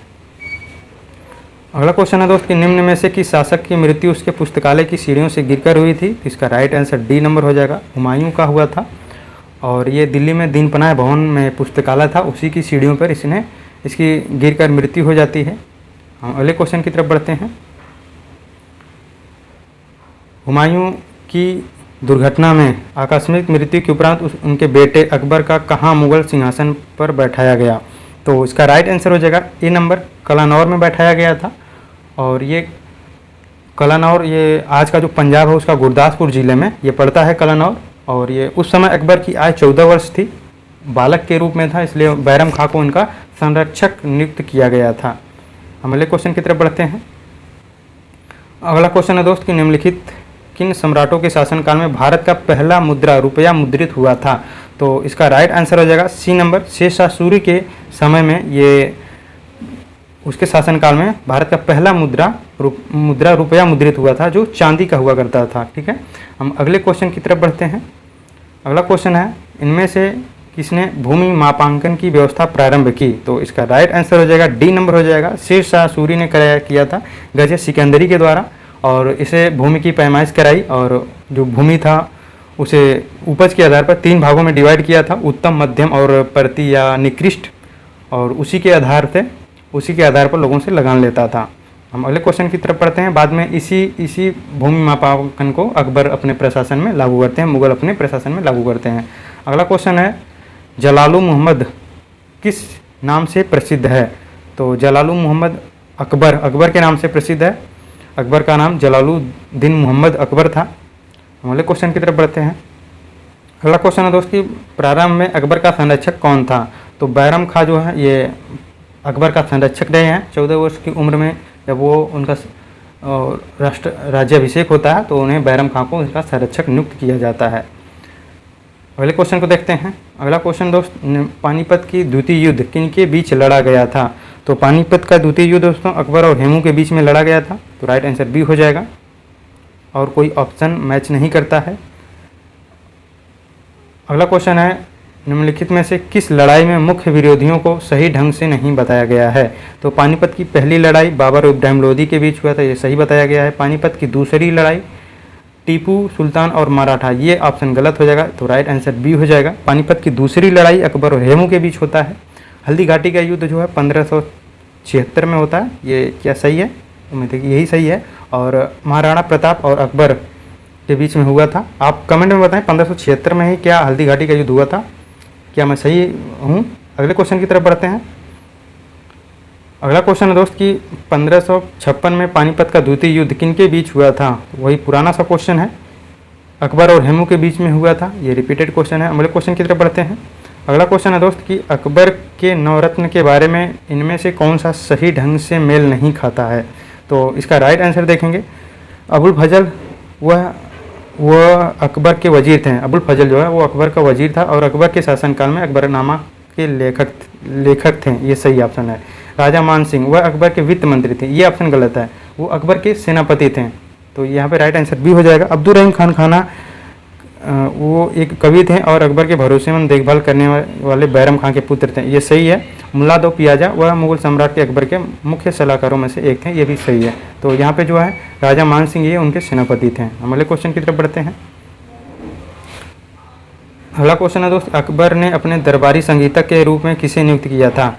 तो इसका राइट आंसर बी हो जाएगा। मियाँ तानसेन को अपने जो है दरबारी संगीतक के रूप में नियुक्त किया था। अकबर के दरबारी संगीतक और 9 रत्नों में से एक थे ये। और इससे पहले अकबर के दरबार में आने से पहले ये रीवा के राजा रामचंद्र के दरबार में रहते थे ये। हम अगले क्वेश्चन की तरफ बढ़ते हैं। अकबर के दरबार में प्रसिद्ध कवि थे। तो इसका राइट आंसर हो जाएगा अब्दुल रहीम खान खाना। सी नंबर से हो जाएगा। रहीम खान खाना अब्दुल रहीम खान खाना का ही पूर्ण नाम है और ये हिंदी के प्रमुख कवि थे। बाबर की आत्मकथा को इन्होंने तुर्की से फारसी में अनुवादित किया था। तो राइट आंसर सी नंबर हो जाएगा। टोडरमल को निम्नलिखित में से किस नाम से जाना जाता था? तो इसका राइट आंसर हो जाएगा डी नंबर, मुशरिफ ए दीवान। थोड़ा सा कठिन क्वेश्चन है लेकिन इसका राइट आंसर जो है टोडरमल को मुशरिफ ए दीवान के नाम से भी जाना जाता है। ऐसे क्वेश्चन अगर नहीं आ रहे हैं दोस्त तो ऐसे क्वेश्चन को छोड़ दीजिए, क्योंकि ये क्वेश्चन अगर आप गेस करेंगे तो गलत होगा कि ये इसमें कौन सा अनुमान लगाएंगे। ऐसे क्वेश्चन थोड़े से टफ हैं, रियल बता रहे हैं। तो ये टफ क्वेश्चन में ये है। तो ऐसे क्वेश्चन अगर एग्जाम में आ रहे हैं तो ये क्वेश्चन छोड़ने लायक है। ठीक है, इसमें आप गेस नहीं कर सकते हो। अगर आ रहा है तो ज़रूर कीजिए। ठीक है, अगले क्वेश्चन की तरफ बढ़ते हैं। अगला क्वेश्चन है बुलंद दरवाज़ा किसके द्वारा बनवाया गया था? तो इसका राइट आंसर हो जाएगा बी, अकबर के द्वारा बनवाया गया था और ये फतेहपुर सीकरी में स्थित है। थोड़ा सा इसके बारे में हम डिटेल में देख लेते हैं। मुगल स्थापत्य कला, पूरा मुगलों ने कौन कौन सा निर्माण करवाया था इसके बारे में हम देख लेते हैं। मुगल स्थापत्य कला, बाबर इसका मुगलों का नींव रखता है। मुगल शैली की वास्तुकला का नींव रखता है। चारबाग शैली का आरंभ इसने करवाता है। अकबर दोस्तों ये आगरा का किला इसने बनवाया था। इलाहाबाद का किला अकबर ने बनवाया था। फतेहपुर सीकरी में गुजरात विजय के उपलक्ष्य में फतेहपुर सीकरी का निर्माण करवाता है और फतेहपुर सीकरी में बुलंद दरवाज़ा, जोधाबाई महल और पंचमहल दीवाने खास का निर्माण अकबर ने कहाँ पर करवाया था? फतेहपुर सीकरी में। जहांगीर ने दोस्तों शालीमार बाग जम्मू कश्मीर में बनवाया था। शाहजहां ने दोस्तों दिल्ली का लाल किला, ताजमहल, दीवाने आम, दीवाने खास का निर्माण करवाता है और दिल्ली का जामा मस्जिद का निर्माण शाहजहां करवाता है। आगरा का मोती मस्जिद का निर्माण शाहजहां करवाता है। लाहौर में शालीमार का बाग निर्माण करवाता है। औरंगजेब दोस्तों ये बीवी का मकबरा औरंगाबाद महाराष्ट्र में बनवाता है और मुगल घाट का निर्माण फर्रुखाबाद में गंगा नदी के किनारे औरंगजेब करवाता है। ये क्वेश्चन पूछा गया था किसी एग्जाम में। मुगल घाट का निर्माण कहाँ है? ये फर्रुखाबाद में है। बाबर दोस्तों इसका ये क्वेश्चन पूछा जाता है, इसलिए इसको भी देख लेते हैं। इनका मकबरा कहाँ पे, मरने के बाद इन्हें कहाँ दफनाया गया था? बाबर को दोस्तों काबुल में अफगानिस्तान में दफनाया गया था। हुमायूं को दोस्तों ये नई दिल्ली में दफनाया गया था और ये उनकी पत्नी बेगम हमीदा बानो बेगम ने इनका हुमायूं का मकबरा का निर्माण करवाया था और ये यूनेस्को के विश्व धरोहर स्थल में शामिल है। और अकबर दोस्तों ये सिकंदरा में इसको दफनाया गया था, आगरा में स्थित है। जहांगीर को दोस्तों ये शाहदरा लाहौर में इसको दफनाया गया था और जहांगीर का जो मकबरा था उसका निर्माण उसकी पत्नी नूरजहां ने करवाया था। एतमद दौला को दोस्तों इसका मकबरा दोस्तों सम्राज्ञी नूरजहां ने अपने पिता की स्मृति में करवाया था। नूरजहां के ये पिता थे एतमद दौला और इनका मकबरा दोस्तों ये नूरजहां ने करवाया था। शाहजहां को दोस्तों ये ताजमहल आगरा में दफनाया गया था और इसी में मुमताज़ महल को भी दफनाया गया था, उन्हीं की याद में ताजमहल बनवाया गया था। औरंगजेब को दोस्तों खुलदाबाद औरंगाबाद महाराष्ट्र में दफनाया गया था। अगले क्वेश्चन की तरफ बढ़ते हैं। अगला क्वेश्चन है दोस्त कि अकबर द्वारा बनाया गया प्रसिद्ध ऐतिहासिक स्मारक बुलंद दरवाज़ा उत्तर प्रदेश में किस जिले में स्थित है? रिपीटेड क्वेश्चन है तो इसका राइट आंसर सी हो जाएगा। बुलंद दरवाज़ा जो है ये फतेहपुर सीकरी अकबर के द्वारा बनाया गया था, आगरा में स्थित था और ये गुजरात के विजय के उपलक्ष्य में बनवाया गया था। अगले क्वेश्चन की तरफ बढ़ते हैं। इनमें से कौन मुगल सम्राट अनपढ़ था? तो इसका राइट आंसर हो जाएगा सी नंबर हो जाएगा। अकबर जो है दोस्तों ये अनपढ़ था। आपको जानकर आश्चर्य होगा, जी हाँ अकबर जो है वो अनपढ़ था और इसके पीछे एक छोटी सी हिस्ट्री है कि उसने 1540 में शेरशाह सूरी को उसके पिता हुमायूं को पराजित कर देता है और ये लगातार निर्वासित जीवन जीता है। इधर उधर भाग दौड़ में इसका जीवन बीता है। इसके कारण जो है अकबर को शिक्षा दीक्षा इनकी सही से नहीं हो पाई थी। तो ये एक अनपढ़ शासक थे, लेकिन सबसे मुग़ल शासकों में से सबसे बेहतरीन शासकों में से एक इन्हें आज भी याद किया जाता है। खासकर इनके जो धार्मिक सहिष्णुता, धार्मिक सद्भाव था इनका, एक अलग तरह का शासन का नींव इन्होंने रखा था। तो एक राइट आंसर सी हो जाएगा यहाँ पे। अगले क्वेश्चन की तरफ बढ़ते हैं। अगला क्वेश्चन है दोस्त, इनमें से किसने अकबर की धार्मिक नीति की आलोचना की? तो इसका राइट आंसर हो जाएगा बी नंबर, बदायूनी ने दोस्तों अकबर की धार्मिक नीति दीन इलाही जो था और उनका इसने जो है आलोचना किया था। हम अगले क्वेश्चन की तरफ बढ़ते हैं। हल्दी घाटी का युद्ध सन 1576 में किनके बीच लड़ा गया था? तो इसका राइट आंसर बी हो जाएगा, महाराणा प्रताप और अकबर के बीच में लड़ा गया था। ये क्वेश्चन हमने आपसे कमेंट में भी पूछा था। तो 1576 में हल्दी घाटी का युद्ध होता है, इसको आप ध्यान में रखिएगा। ये अभी हाल ही में आरओ का एग्जाम हुआ था, वहाँ पे भी ये क्वेश्चन पूछा गया था। तो 1576 में हल्दी घाटी का युद्ध होता है, जिसमें महाराणा प्रताप और ये अकबर के बीच में होता है और यहाँ पे महाराणा प्रताप को पराजित हो जाते हैं। और शेरशाह शेरू के बीच में दोस्तों चौसा का युद्ध और बिलग्राम कन्नौज का युद्ध होता है। मोहम्मद गौरी और पृथ्वीराज चौहान के बीच में तराइन का युद्ध होता है, तराइन फर्स्ट तराइन सेकंड 1191 और 92 में। बाबर और इब्राहिम लोदी के बीच में दोस्तों पानीपत का प्रथम युद्ध होता है 1526 में। अगले क्वेश्चन की तरफ बढ़ते हैं। भारत में जहांगीर का शासनकाल क्या था? तो इसका राइट आंसर, ऐसे अनुमान लगाना तो कठिन है, लेकिन हम अनुमान लगाएंगे। कैसे अनुमान लगाएंगे? अकबर के माध्यम से। अकबर को आप अच्छे से उनका सन याद कर लीजिए। अकबर दोस्तों ये 1605 तक ये शासन करते हैं, ठीक है, 1605 तक। ये 1555 में इनके पिताजी की मृत्यु हो जाती है, 1555-56 में, क्योंकि दोबारा इसी समय में ये शासन स्थापित करते हैं दिल्ली पे, और इसी के बाद इसी दौरान इनकी मृत्यु हो जाती है। तो इस बीच में कौन सा टाइम पीरियड है?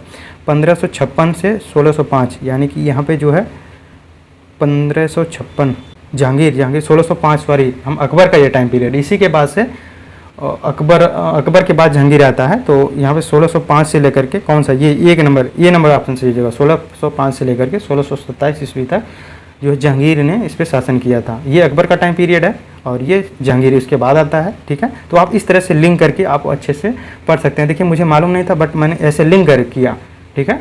तो आप भी इस तरह से लिंक करने का प्रयास कीजिए। आप सबको रट नहीं सकते, इतने ज़्यादा फैक्ट हैं, ठीक है। तो इस तरह से आप गेस करके क्वेश्चन को सही कर सकते हैं। ऐसे क्वेश्चन छोड़ने लायक नहीं है, ये क्वेश्चन आप थोड़ा सा गेस करें, ठीक है। अगर नहीं आ रहा है तो बिल्कुल छोड़ दें, लेकिन आप थोड़ा सा कहीं से गेस करके कर सकते हैं तो जरूर करें, ठीक है। हम अगले क्वेश्चन की तरफ बढ़ते हैं।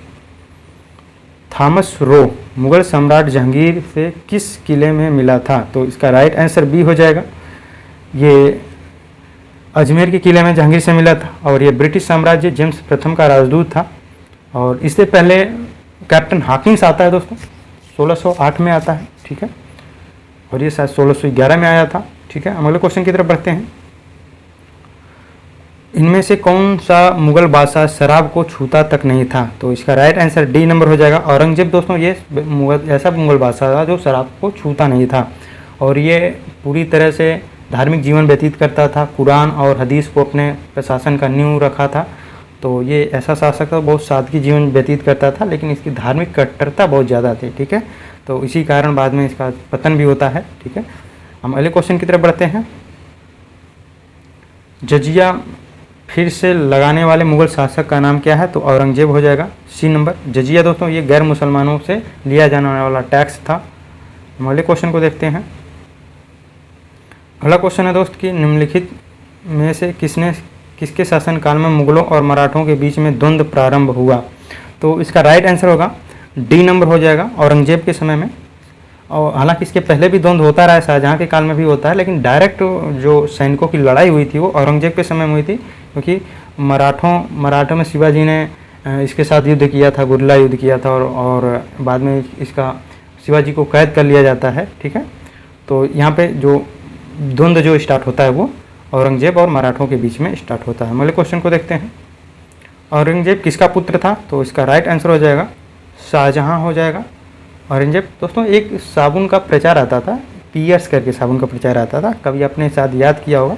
उसमें पूरा मुगल का पूरा वंश उसमें बताया था।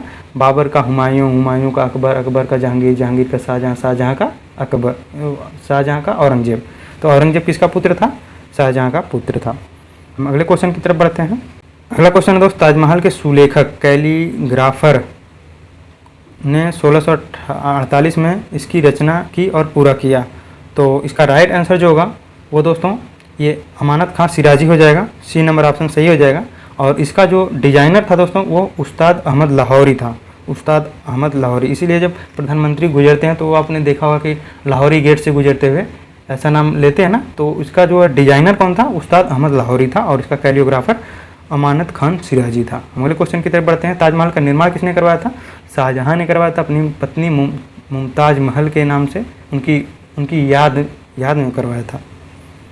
अगला क्वेश्चन है दोस्त कि संगमरमर पर पित्रा का या रंगीन पत्थर की जड़ाई का काम किसके समय में बहुत लोकप्रिय हुआ? तो इसका राइट आंसर डी हो जाएगा। शाहजहां के समय में संगमरमर पर डिजाइन किया जाता था, और ये ताजमहल आगरा का किला में इसका भरपूर प्रयोग किया गया है। तो इसका जो सबसे ज़्यादा लोकप्रिय किस में हुआ था, वो शाहजहां के काल में हुआ था।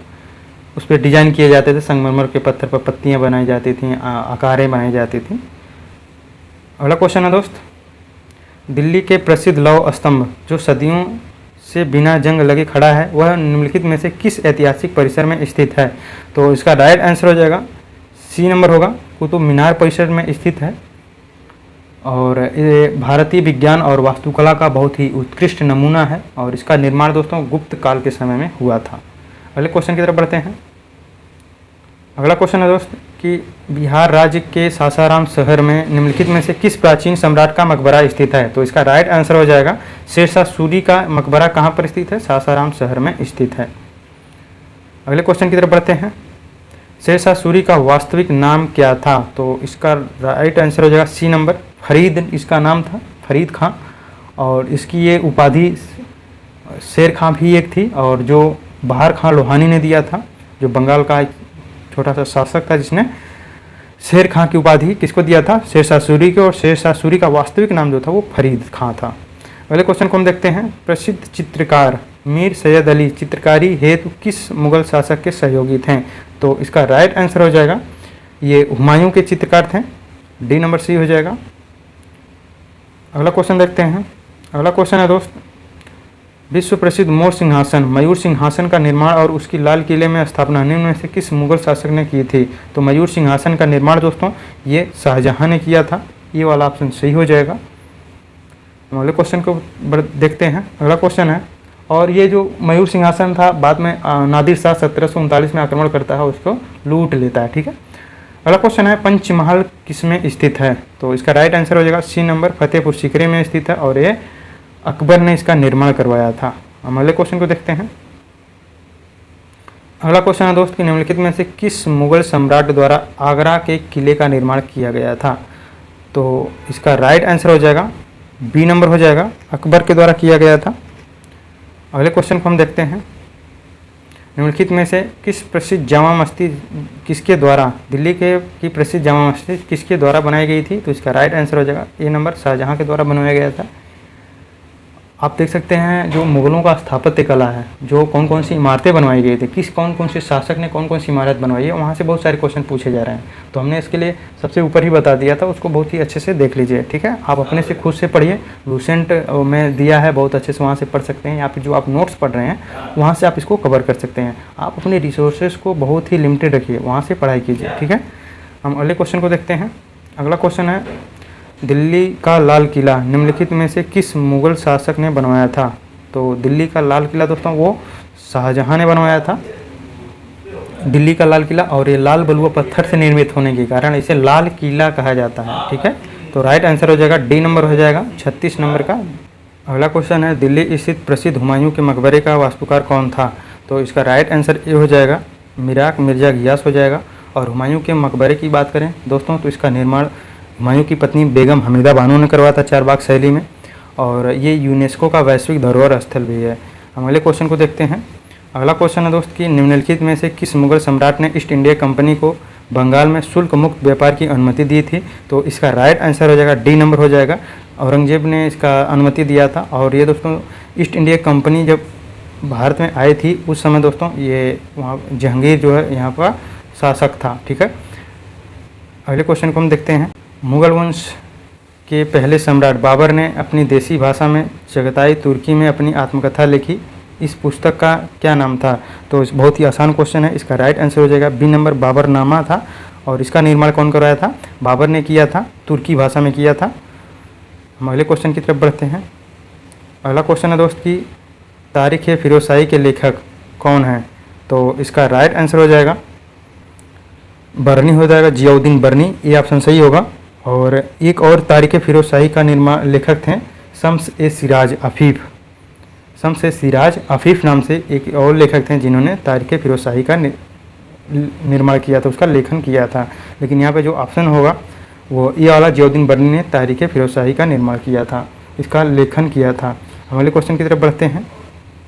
अकबरनामा के प्रसिद्ध लेखक कौन थे? अकबरनामा के प्रसिद्ध लेखक कौन थे? तो इसका राइट आंसर हो जाएगा अबुल फजल, बी ऑप्शन सही हो जाएगा। और अकबरनामा का जो तीसरा पार्ट है, ये 3 पार्ट में लिखा गया था, 3 पार्ट में लिखा गया था। उसका तीसरा पार्ट का नाम आईन अकबरी था। ठीक है, हम अगले क्वेश्चन की तरफ बढ़ते हैं। अगला क्वेश्चन दोस्तों, आईन अकबरी किसने लिखा था? तो इसका राइट आंसर सी नंबर हो जाएगा, अबुल फजल ने अकबरनामा लिखा था। इसी अकबरनामा का तीसरा जो पार्ट था वो आईन अकबरी था। अगले क्वेश्चन की तरफ बढ़ते हैं। अकबरनामा का खंड अकबर के प्रशासन, घर, सेना, राजस्व और उसके साम्राज्य के भूगोल से संबंधित है, जिसे आईन अकबरी के नाम से जाना जाता है। ये कौन सा पार्ट था? अकबरनामा का खंड था, तो ये तीसरा खंड था। वही 3 क्वेश्चन लगभग सेम है। अगले क्वेश्चन की तरफ बढ़ते हैं, बस क्वेश्चन का पूछने का तरीका अलग है। अगला क्वेश्चन है दोस्त कि निम्नलिखित में से कौन सा सुमेलित नहीं है? तो बाबर ने बाबरनामा का लेखन किया था, सही है। शाहजहांनामा मोहम्मद ताहिर ने किया था, ये भी सही है। और हुमायूं नामा दोस्तों, ये हुमायूं ने नहीं किया था, ये ऑप्शन गलत हो जाएगा। यहाँ पे जो राइट आंसर होगा वो सी हो जाएगा। कौन सा सुमेलित नहीं है? तो ये सुमेलित नहीं है। हुमायूं नामा का लेखन दोस्तों उसकी बहन जो है गुलबदन बेगम ने किया था। ठीक है, इसका राइट आंसर सी हो जाएगा। अगले क्वेश्चन की तरफ हम बढ़ते हैं। हुमायूं नामा के लेखक जो हैं, ये वही क्वेश्चन है, बी नंबर से हो जाएगा, गुलबदन बेगम। अगला क्वेश्चन है दोस्त कि वह कौन सा स्थान है जहाँ अंतिम मुगल सम्राट बहादुर शाह जफर की मृत्यु हुई थी? तो इसका राइट आंसर हो जाएगा सी नंबर, रंगून में हुआ था। और आप जानते हैं दोस्तों 1857 की क्रांति का नेतृत्व दिल्ली में किसने किया था? बहादुर शाह जफर द्वितीय ने किया था। और इसी विद्रोह में इन्हें पकड़ करके रंगून भेज दिया जाता है, जहाँ पर उनकी बाद में मृत्यु हो जाती है। हम अगले क्वेश्चन को देखते हैं। अगला क्वेश्चन है, निम्नलिखित में से कौन सा अवध का प्रथम नवाब था? तो इसका राइट आंसर हो जाएगा बी नंबर हो जाएगा, सआदत खां, इसका सही आंसर होगा। और ये इसके अंतिम नवाब की बात करें दोस्तों तो वाजिद अली शाह थे, जिसे 1856 में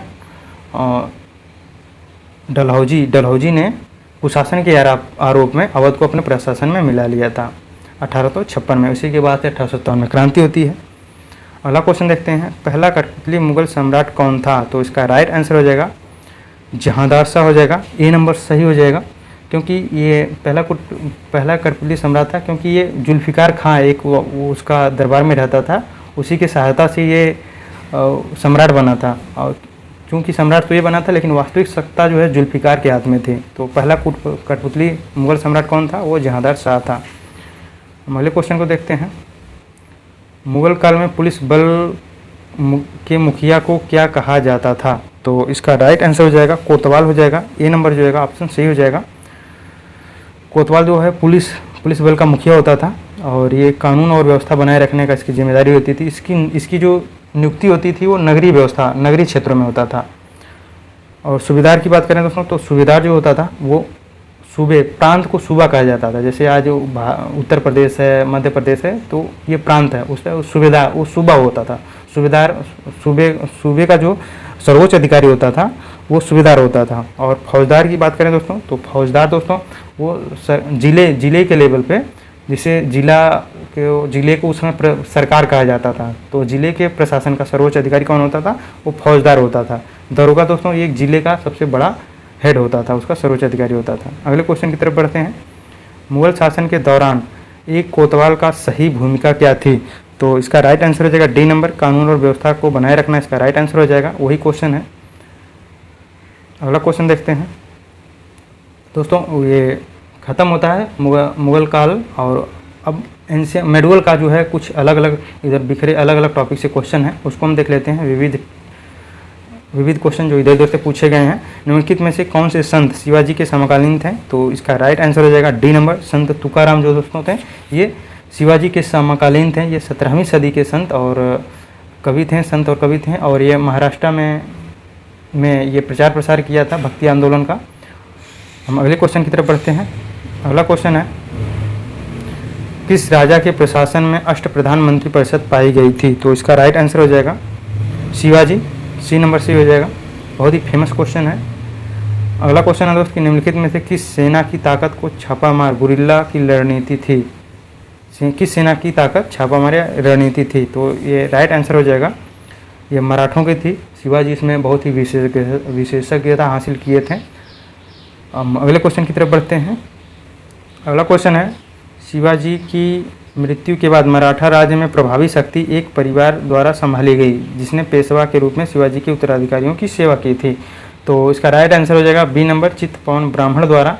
जो पेशवा होते थे वो ब्राह्मण होते थे और इन्होंने शिवाजी की मृत्यु के बाद अपने जो मराठा राजा होते थे, शासक होते थे, उन्हें अपनी सेवाएं दिए थे। एक तरह से कहें तो ये इन्हीं के हाथों में सत्ता रहती थी और ये नाम मात्र का मराठा सरदार नियुक्त करते थे। अगला क्वेश्चन है, शिवाजी की मृत्यु के बाद मराठा राज्य में प्रभावी शक्ति चित्तपवन ब्राह्मणों के एक परिवार के पास थी जिन्होंने शिवा के उत्तराधिकारियों को पेशवा या प्रधानमंत्री के रूप में सेवा दी थी। और कौन सा शहर मराठा साम्राज्य की राजधानी बन गया? यानी कि जब शिवाजी की मृत्यु हुई उसके बाद जब पेशवाओं के हाथ में नियंत्रण आया तो उस समय राजधानी कौन सी थी? तो इसका राइट आंसर हो जाएगा डी नंबर, पुणे जो है उस समय उसका हेड बन गया था। यहीं से पूरे मराठा साम्राज्य का प्रशासन किया जाता था और पहले पेशवा बालाजी विश्वनाथ थे। अगले क्वेश्चन को देखते हैं। अगला क्वेश्चन है दोस्त कि निम्नलिखित में से मराठा प्रमुखों का उनके क्षेत्रों के संबंध में मिलान कीजिए। तो मराठा प्रमुख सिंधिया दोस्तों ये उज्जैन हो जाएगा, उज्जैन या कहें तो ग्वालियर जो है। और होलकर दोस्तों ये इंदौर। आपने एक स्टेडियम सुना होगा, अहिल्याबाई होलकर शायद नाम से है, होलकर स्टेडियम है, इंदौर में है। मैच देखते होंगे तो आपको मालूम होगा होलकर स्टेडियम कहाँ पे है, इंदौर में स्थित है। और गायकवाड़ जो थे वो गायकवाड़ बड़ौदा हो जाएगा और भोसले का नागपुर हो जाएगा। तो B C A D B right answer D वाला हो जाएगा। ठीक है, हम अगले क्वेश्चन की तरफ बढ़ते हैं दोस्तों। जब मराठा साम्राज्य बढ़ा था पानीपत के तृतीय युद्ध के बाद, ये छोटे छोटे क्षेत्रों में डिवाइड हो जाता है जिसपे छोटे छोटे शासक उस पर शासन करते हैं। तो उसी से रिलेटेड मैचिंग दिया था। अगला क्वेश्चन है, भारत में शासन करने वाले दिए गए शासकों का कालक्रम अनुसार सही क्रम क्या है? तो बहुत ही आसान क्वेश्चन है। अगर आप थोड़ा सा भी अच्छे से पढ़े होंगे तो आप बहुत ही आसानी से इस क्वेश्चन को कर लेंगे। क्वेश्चन को दोस्तों धैर्यपूर्वक पढ़िए, फिर उसके बाद क्या पूछ रहा है उसका आंसर दीजिए।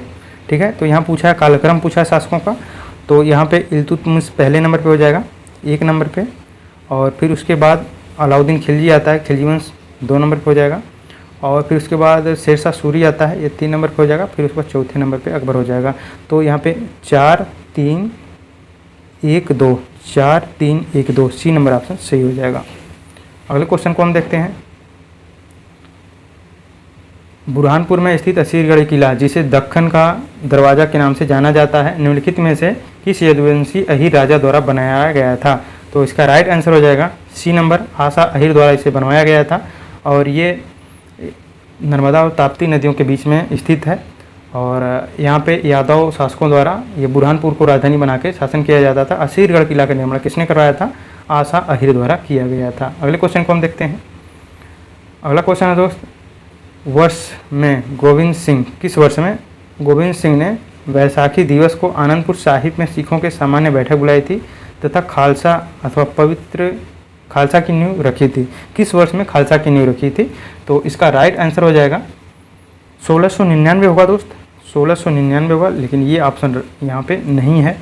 ठीक है, तो ये लेकिन आयोग ने ए वाला माना है, हो सकता है आयोग ने इसे 99 मान करके, या कि ये गलत भी है, लेकिन इसका खालसा की स्थापना 1699 में किया गया था और गोविंद सिंह द्वारा आनंदपुर साहिब में किया गया था इसका निर्माण। ठीक है, हम अगले क्वेश्चन की तरफ बढ़ते हैं। तो ऐसे क्वेश्चन आपको मिल सकते हैं जिसका कोई ऑप्शन सही नहीं हो, तो ज़्यादा परेशान होने की ज़रूरत नहीं है, बहुत ही फैक्ट भी है।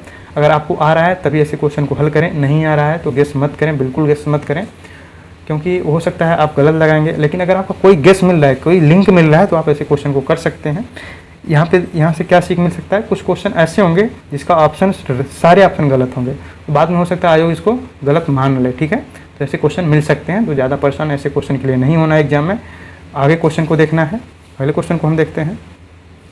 अगला क्वेश्चन है दोस्त कि सूची फर्स्ट को सूची सेकंड से मिलान करना है। युद्ध और वर्ष, पानीपत का प्रथम युद्ध 1526 में हुआ था, 2 नंबर से हो जाएगा। प्लासी का युद्ध दोस्तों ये 1757 में हुआ था, सिराजुद्दौला और अंग्रेज़ों के बीच में, 3 नंबर से हो जाएगा।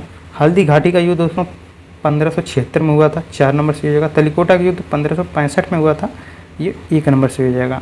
तो 2 3 4 1, 2 3 4 1, 2 3 4 1, पहला ऑप्शन सही हो जाएगा, ए वाला 2 3 4 1, ठीक है। तो इस तरह से दोस्तों ऐसे क्वेश्चन जो है हो सकता है आपको सारे युद्ध ना याद हो, लेकिन देखिए युद्ध से बहुत क्वेश्चन पूछे गए हैं, तो युद्ध को जरूर अच्छे से पढ़ लीजिए।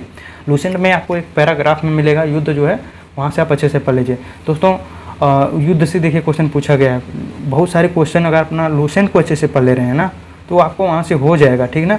आपको इधर उधर भटकने की ज़रूरत नहीं है। जब रिसोर्स को बहुत ज़्यादा मत कीजिए, अगर आपने कहीं कोचिंग लिया है तो अपना नोट्स को फॉलो कीजिए, साथ में लूसेंट को फॉलो कीजिए। 2 बुक पर्याप्त हैं, ठीक है। अगर हो सकता है तो प्रीवियस ईयर क्वेश्चन लगाइए, मॉक टेस्ट दीजिए, और अलग से कोई कंटेंट या और किसी बुक को ना फॉलो करो, कम बुक को ज़्यादा बार पढ़ो, ठीक है।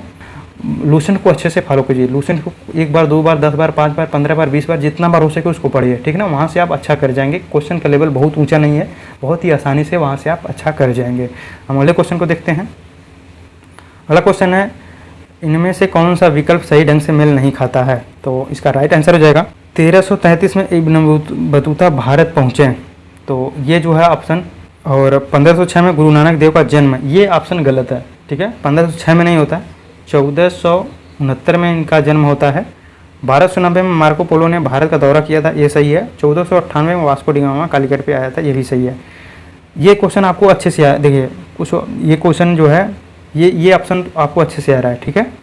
तो ये तो सही हो गया, ये मेल खा रहा है, लेकिन हो सकता है आपको ये 3 ऑप्शन नहीं आ रहे हैं, ठीक है। तो इसमें से कौन सही है, तो ऐसे में आप ऐसे क्वेश्चन को गेस जरूर करें, क्योंकि आपने एक क्वेश्चन को आउट कर दिया है। हो सकता है आप गेस करें तो सही हो जाए, क्योंकि माइनस मार्किंग 1/4 है।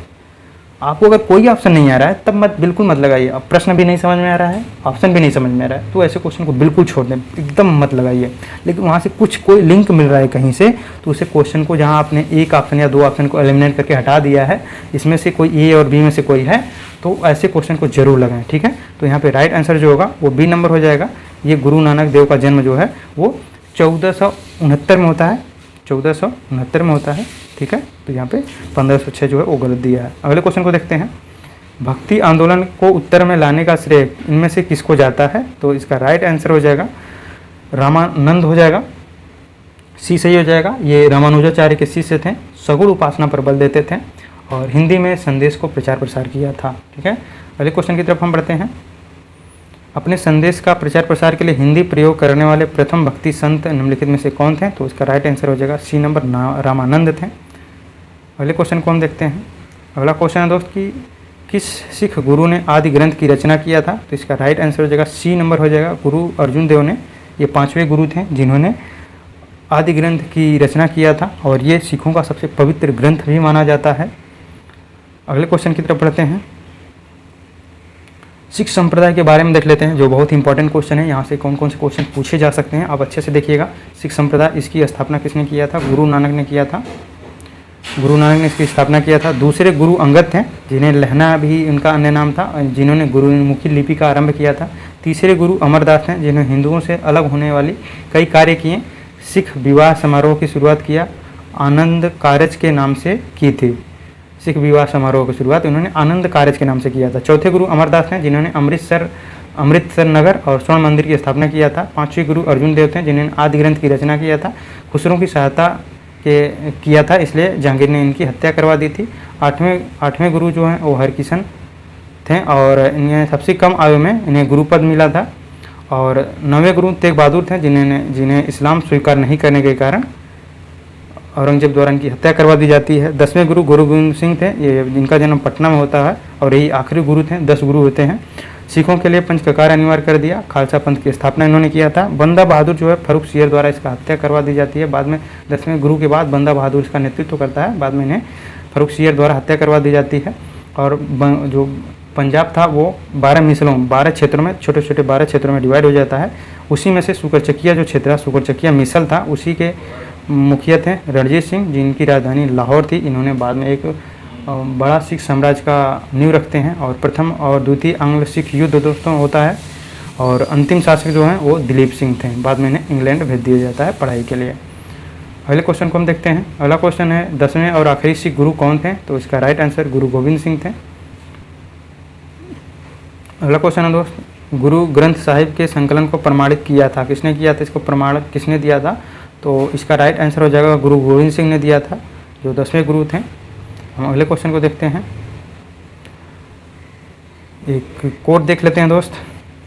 शिक्षा वह शेरनी का दूध है, जो जितना पिएगा वह उतना दहाड़ेगा। डॉक्टर भीमराव अम्बेडकर। तो आप भीमराव अम्बेडकर के जीवन से ही सीख सकते हैं।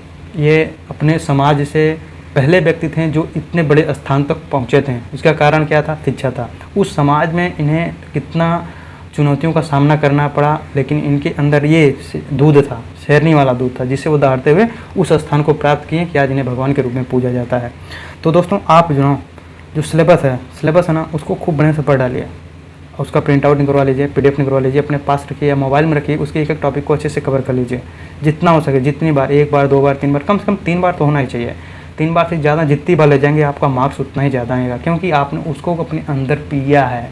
तो जब एग्ज़ाम हॉल में बैठेंगे आपका नंबर उतना ही ज़्यादा आएगा। ठीक है, हम अगले क्वेश्चन की तरफ बढ़ते हैं। जब आप अच्छे से सिलेबस को रगड़े रहेंगे तभी जाके एग्ज़ाम हॉल में दहाड़ेंगे, आपका सारे क्वेश्चन सही होंगे, अधिकांश क्वेश्चन सही होंगे, आप अच्छे मार्क्स लेकर आएंगे। आधुनिक भारत देखते हैं। आधुनिक भारत का जो 2 टॉपिक है उसके क्वेश्चन देख लेते हैं। ब्रिटिश राज्य का अभ्युदय एवं प्रथम स्वतंत्रता संग्राम।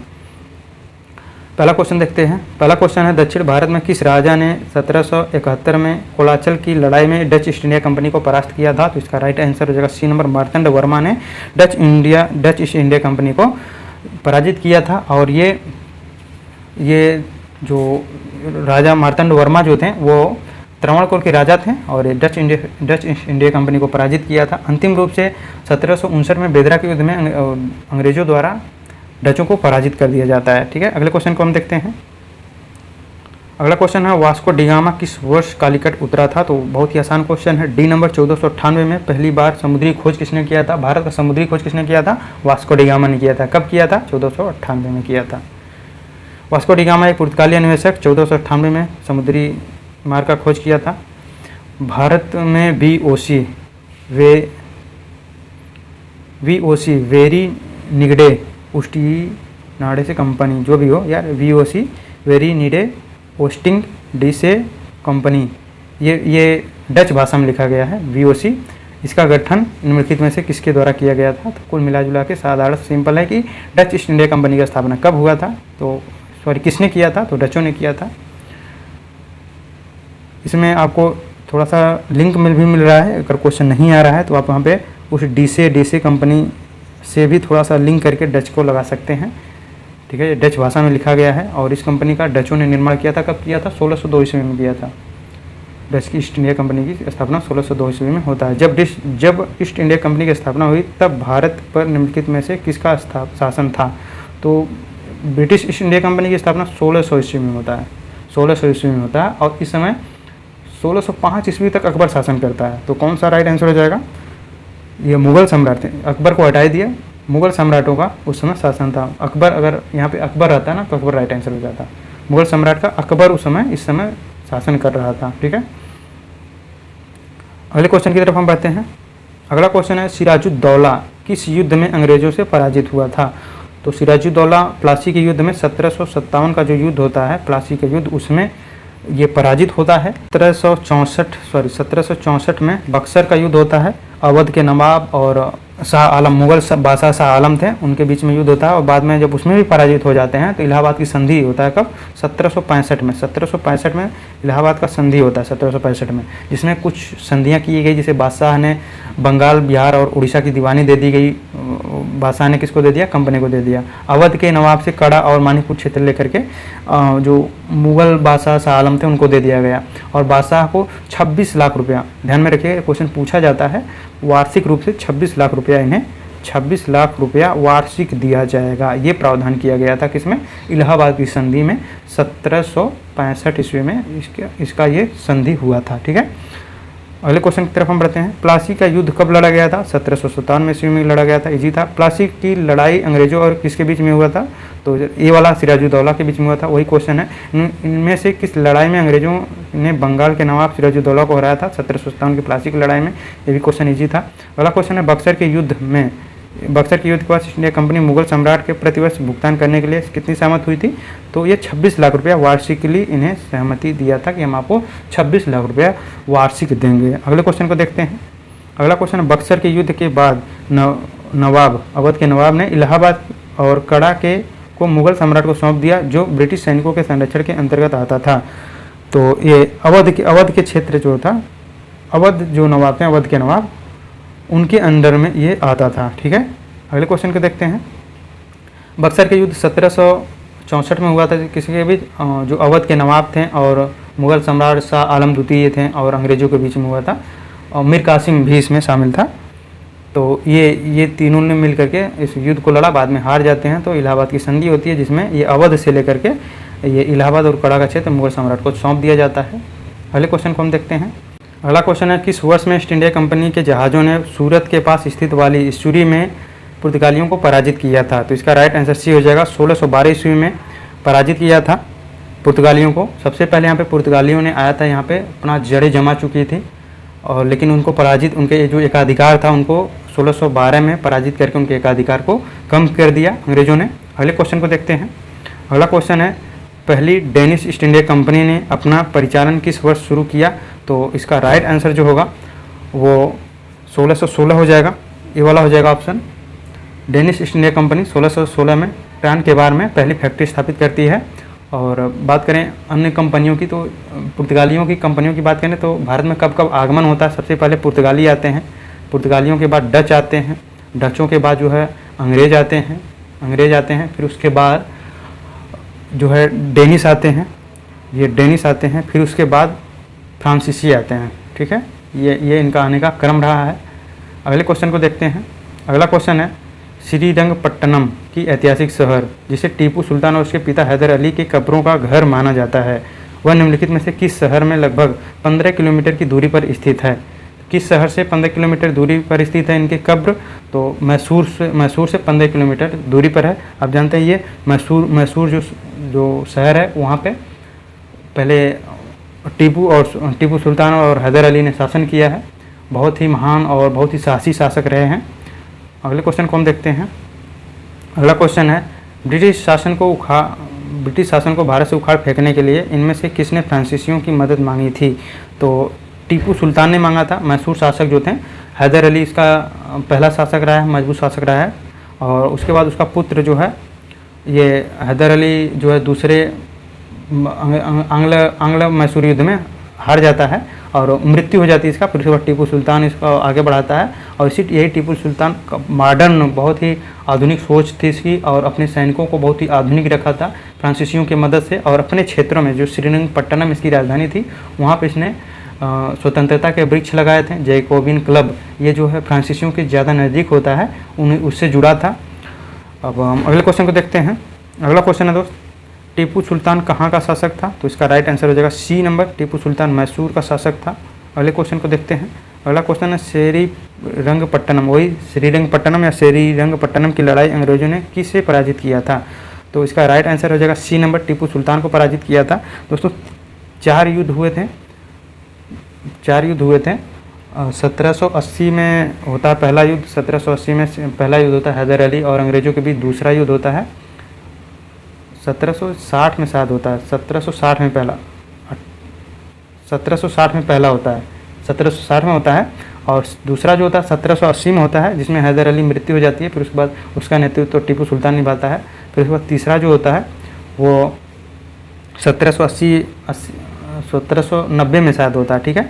और जो चौथा होता है 1799 में होता है, जो श्रीरंगपट्टनम में जो है वहाँ पे टीपू सुल्तान की मृत्यु हो जाती है।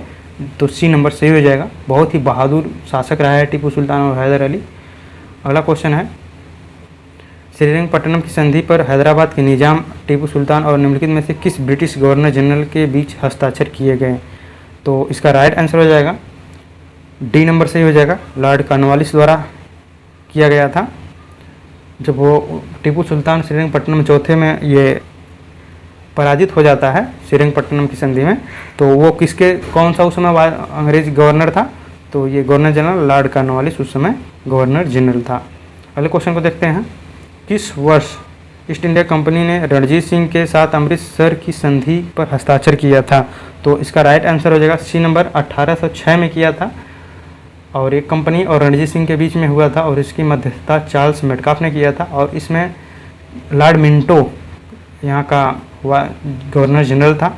अगले क्वेश्चन को देखते हैं, लॉर्ड मिंटो प्रथम।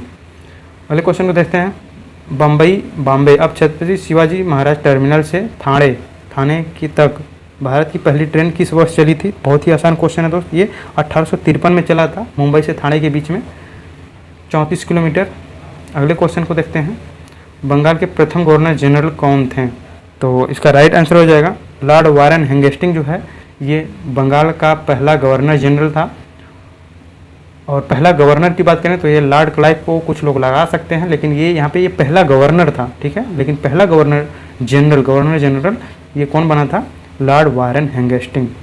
1773 में एक एक्ट आता है। हम थोड़ा सा पूरा इसके डिटेल में देख लेते हैं कौन गवर्नर जनरल वायसराय था। बहुत ही ध्यान से देखिएगा, यहाँ से कई क्वेश्चन पूछे गए हैं। बंगाल का गवर्नर कौन था? रॉबर्ट क्लाइव था, ठीक है। और 1773 में एक रेगुलेटिंग एक्ट बनता है जो कहता है कि बंगाल का गवर्नर जनरल बना दिया गया। किसको? वारेन हेस्टिंग्स को बनाया गया था। बंगाल का पहला गवर्नर जनरल कौन था? वारेन हेस्टिंग्स था। 1833 के चार्टर एक्ट के द्वारा भारत का गवर्नर जनरल बनाया गया। तो प्रथम जो है गवर्नर जनरल कौन था? लॉर्ड विलियम बेंटिंग था। और अंतिम गवर्नर जनरल कौन था? लॉर्ड कैनिंग था। और बाद में इस पद को 1858 का भारत शासन अधिनियम के द्वारा गवर्नर जनरल के पद को भारत का वायसराय पद बना दिया गया। तो भारत का प्रथम वायसराय कौन था? लॉर्ड कैनिंग था। और अंतिम ब्रिटिश वायसराय कौन था? लॉर्ड माउंटबेटन था। स्वतंत्र भारत का प्रथम और अंतिम वायसराय कौन था? सी राजगोपालाचारी थे, ठीक है। और ये पहले भारतीय वायसराय भी थे, पहले और अंतिम भारतीय वायसराय थे, ठीक है। तो ये क्वेश्चन देखिए, अभी आपको वहाँ से कई क्वेश्चन मिलेंगे। क्वेश्चन पूछे जाते हैं, अदर एग्जाम में भी पूछे जाते हैं, तो बहुत अच्छे से इसको समझ लीजिएगा। अगले क्वेश्चन को हम देखते हैं। अगला क्वेश्चन है, भारत के governor general lord William Bentinck ने सती प्रथा का समाप्त करने हेतु किस वर्ष में कानून पारित किया था? तो इसका राइट आंसर हो जाएगा 1829 में ये सती प्रथा को समाप्त करने के लिए इसे अवैध बना दिया था। और इसमें राजा राम मोहन राय ने बहुत ही महत्वपूर्ण भूमिका निभाया था। अगले क्वेश्चन को देखते हैं, सती प्रथा को किसके द्वारा समाप्त कर दिया गया? तो लॉर्ड विलियम बेंटिंग। डी वाला ऑप्शन सी हो जाएगा, वही क्वेश्चन है। निम्नलिखित में से कौन सा दूसरा प्रांत था जिसने सहायक संधि को स्वीकार किया था? तो इसका राइट आंसर हो जाएगा बी नंबर हो जाएगा। मैसूर जो था ये दूसरा राज्य था जिसने सहायक संधि, लॉर्ड वेलेजली का सहायक संधि स्वीकार किया था। इसको हम देख लेते हैं थोड़ा सा डिटेल में। सहायक संधि दोस्तों ये इसका विस्तार किसने किया था? लॉर्ड वेलेजली ने किया था। इसका उद्देश्य क्या होता था? पश्चिम में नेपोलियन का भय और भारत के सबसे बड़े क्षेत्र पर कब्जा करने के लिए देशी राज्यों से मैत्री संधि। भारत के बाहर नेपोलियन उस समय बढ़ रहा था, उससे डर के कारण, और भारत के बड़े क्षेत्र पर कैसे कब्जा हो इसलिए सहायक संधि स्टार्ट किसने किया था? लॉर्ड वेलेजली ने। इसमें क्या कुछ शर्तें होती थी? जो साम्राज्य जो है, जो शासक जो है सहायक संधि कर लेते थे, उसमें उनके क्षेत्रों में कुछ शर्तें होती थी। उनके क्षेत्रों में विदेशी संबंध अंग्रेजों के अधीन आ जाते थे। उनकी राजधानी में ब्रिटिश रेजिमेंट रख दिए जाते थे। राज्य की शत्रुओं से रक्षा करने का वचन दिया जाता था। आंतरिक मामलों में अहस्तक्षेप की नीति अपनाने की वचन दिया जाता था। संधि स्वीकार करने वाले राज्य की बात करें तो हैदराबाद जो पहला अगर पूछे सहायक संधि किसने स्वीकार किया था? हैदराबाद। और दूसरा कौन था? मैसूर। और तंजौर, अवध, पेशवा, भोसले, सिंधिया, इन्होंने सहायक संधि को स्वीकार किया था। अगले क्वेश्चन को देखते हैं, सिविल सेवा किसके शासनकाल में प्रारंभ की गई? तो इसका राइट आंसर हो जाएगा सी नंबर, लॉर्ड कॉर्नवालिस के समय में प्रारंभ किया गया था। और इसे सिविल सेवक का जनक कहा जाता है। अगले क्वेश्चन को देखते हैं। ब्रिटिश साम्राज्य का अवध में विलय हुआ था, कब हुआ था? 1856 में हुआ था, कुशासन के आरोप में, और लॉर्ड डलहौजी ने इसका जो है विलय करता है। लॉर्ड डलहौजी ने अवध को कब कब्जे में लिया था? वही क्वेश्चन है, 1856 में लिया था। डलहौजी ने भारत में अवध को साम्राज्य के लिए कब्जे में लिया था। तो इसने जो है राज्य की अव्यवस्था के माध्यम से, हड़प नीति के माध्यम से, सहायक गठबंधन की नीति के माध्यम से, युद्ध छेड़ करके, तो राज्य में अव्यवस्था के माध्यम से इसने लिया था। ठीक है, कि वहाँ पे कुशासन का आरोप लगाया था कि उसके बाद डलहौजी ने अवध को 1856 में भारत में मिला लिया था। अगले क्वेश्चन के देखते हैं। अगला क्वेश्चन है, जनवरी 1858 में लॉर्ड कैनिंग चले गए, कहाँ पर चले गए? दिल्ली डिवीजन को छोड़ करके उत्तर पश्चिमी प्रांत का गठन किया। तो 1800, इसका राइट आंसर हो जाएगा इलाहाबाद चले गए थे, ये यहाँ पे इलाहाबाद भरा जाएगा। 1858 में लॉर्ड कैनिंग इलाहाबाद चले गए और दिल्ली डिवीजन को छोड़ करके उत्तर पश्चिम प्रांत का गठन किया। 1857 की क्रांति हुई थी, जिसमें दिल्ली से तो अंग्रेजों को भगा ही दिया गया था। इतना मजबूत, ये इतना स्ट्रांग आंदोलन था, और वहाँ पे अंग्रेजों को छोड़ने के लिए बात किया। और अंग्रेज जो है लॉर्ड कैनिंग के समय में हुआ, तो उस समय वायसराय कौन थे? 1857 क्रांति के समय में लॉर्ड कैनिंग थे, और वो छोड़ कर कहाँ गए? इलाहाबाद आ गए थे। अगले क्वेश्चन को देखते हैं। अगला क्वेश्चन है, भारत के किस गवर्नर जनरल को स्थानीय स्वशासन का पिता कहा गया था? तो उसका राइट आंसर हो जाएगा डी नंबर, लॉर्ड रिपन को कहा गया था। आज हम जो स्थानीय स्वशासन की देखते हैं ना, जो चुनाव होते हैं तीसरे लेवल पे, तो उसका जो नींव किसने रखा था? लॉर्ड रिपन ने रखा था। ठीक है, अगले क्वेश्चन को हम देखते हैं।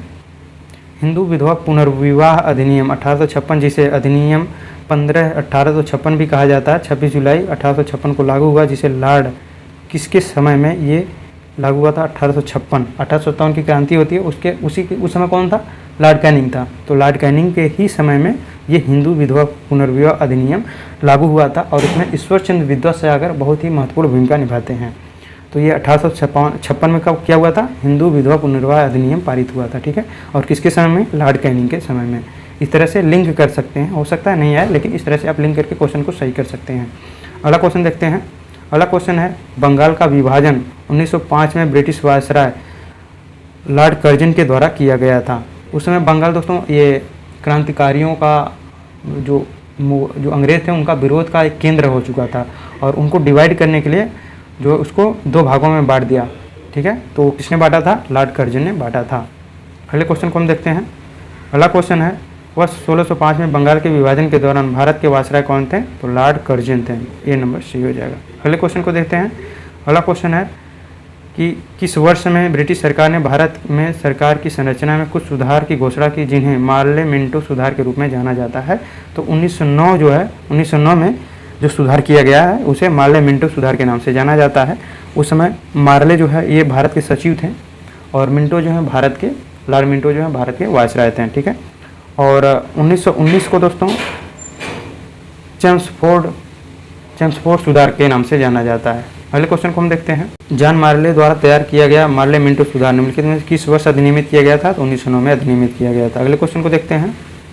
अगला क्वेश्चन है, किसने बंगाल में अस्थायी उपनिवेश की शुरुआत की? तो इसका राइट आंसर हो जाएगा डी नंबर, लॉर्ड कॉर्नवालिस ने किया था अस्थायी उपनिवेश या अस्थायी बंदोबस्त।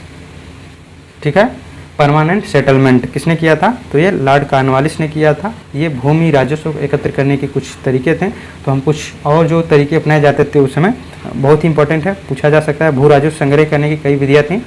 विधियाँ कौन सी थी? जमींदारी विधि। ये 19 भारत के जो क्षेत्रफल में 19% क्षेत्रफल पर ये लागू हुआ था, और इसमें जमींदारों से टैक्स लिया जाता था।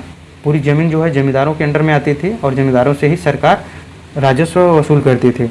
इसके योजनाकार कौन थे? लॉर्ड कॉर्नवालिस और जॉन शोर थे। और रैयतवाड़ी जो विधियाँ थीं ये 51% भूभाग पे लागू होती थी, और इसमें किसान राजस्व किससे डायरेक्ट लिया जाता था? किसानों से लिया जाता था। और ये रीड थॉमस मुनरो ने इसका स्थापना किया था। और ये किस क्षेत्र पर लागू हुआ था? ये तमिलनाडु और महाराष्ट्र में लागू हुआ था। जमींदारी व्यवस्था कहाँ पे? बंगाल वाले क्षेत्र में, बंगाल, बिहार, उड़ीसा वाले क्षेत्र में लागू हुआ था। मालवाड़ी व्यवस्था जो है वो उत्तर प्रदेश और पंजाब वाले क्षेत्र में लागू हुआ था। उस समय भारत के 30% भूभाग पर ये लागू हुआ था। और ये जो है जो गांव का मुखिया होता था, जिसे लंबादार भी कहा जाता था, उससे टैक्स वसूलने की जिम्मेदारी उसकी होती थी, उससे टैक्स लिया जाता था। और इसकी स्थापना किसने किया था, इसका योजना किसने बनाया था, होल्ड मैकेंजी ने बनाया था। अगले क्वेश्चन को देखते हैं। अगला क्वेश्चन है, निम्नलिखित में से कौन सी प्रणाली भारत में ब्रिटिश शासन के दौरान भू राजस्व प्रणाली से संबंधित नहीं थी। तो जमींदारी थी, स्थायी बंदोबस्त थी, महलवाड़ी थी, ये दस्तक नहीं था। दस्तक जो है वो कंपनी के कर्मचारियों को दिया जाता था जो चुंगी में छूट के लिए, ठीक है, और रैयतवाड़ी थी। ये तीनों व्यवस्थाएं थी, लेकिन दस्तक नहीं था। अगला क्वेश्चन देखते हैं। अस्थायी बंदोबस्त सबसे पहले कहाँ शुरू किया गया था, तो ये बंगाल और बिहार में शुरू किया गया था। अगले क्वेश्चन को देखते हैं। अगला क्वेश्चन है, महलवाड़ी प्रणाली कहाँ लागू की गई थी, तो ये महलवाड़ी प्रणाली जो है दोस्तों, ये उत्तर प्रदेश और पंजाब वाले क्षेत्र में लागू किया गया था। मद्रास में दोस्तों ये रैयतवाड़ी लागू किया गया था महाराष्ट्र में, और ये महाराष्ट्र और मद्रास में रैयतवाड़ी, और बिहार में दोस्तों ये अस्थायी बंदोबस्त की व्यवस्था, परमानेंट सेटल की व्यवस्था। लॉर्ड डलहौजी की विलय नीति का प्रथम शिकार निम्न में से कौन हुआ था, तो इसका राइट आंसर हो जाएगा सतारा, बी नंबर सही हो जाएगा। ये डॉक्ट्रिन ऑफ लैप्स के नाम से भी जाना जाता है इसको, लॉर्ड डलहौजी ने शुरू किया था। इसमें होता था जो वैध उत्तराधिकारी होते थे, अवैध उत्तराधिकारियों को जो है वो जो किसी राज्य में किसी शासक के पास अगर वैध उत्तराधिकारी नहीं है, यानी कि उसका अपना बेटा नहीं है, तो वो जो साम्राज्य होते थे वो अंग्रेजों में विलय हो जाते थे, अंग्रेजों में उनका विलय कर दिया जाता था। इसका ये नीति होती थी, विलय नीति, ठीक है। तो इसके सबसे पहले कौन हुआ था, सतारा, ठीक है, सतारा, फिर हुआ संबलपुर, झांसी, सब धीरे धीरे हो जाते हैं। अगला क्वेश्चन है, इनमें से कौन सी हड़प नीति का कट्टर समर्थक था, तो लॉर्ड डलहौजी, सी नंबर सही हो जाएगा। अगले क्वेश्चन को देखते हैं।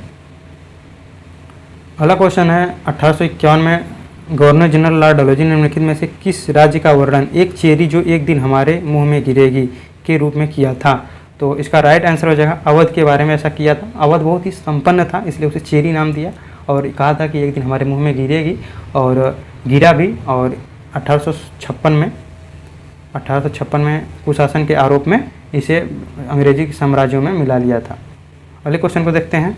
अगला क्वेश्चन है, चक्रवर्ती राजगोपालाचारी से पूर्व भारत के गवर्नर जनरल कौन थे, तो इसका आंसर हो जाएगा ए नंबर, लॉर्ड माउंटबेटन जो हैं ये भारत के जो अंग्रेजी शासकों के अंतिम वायसराय थे, ठीक है, अंतिम वायसराय थे।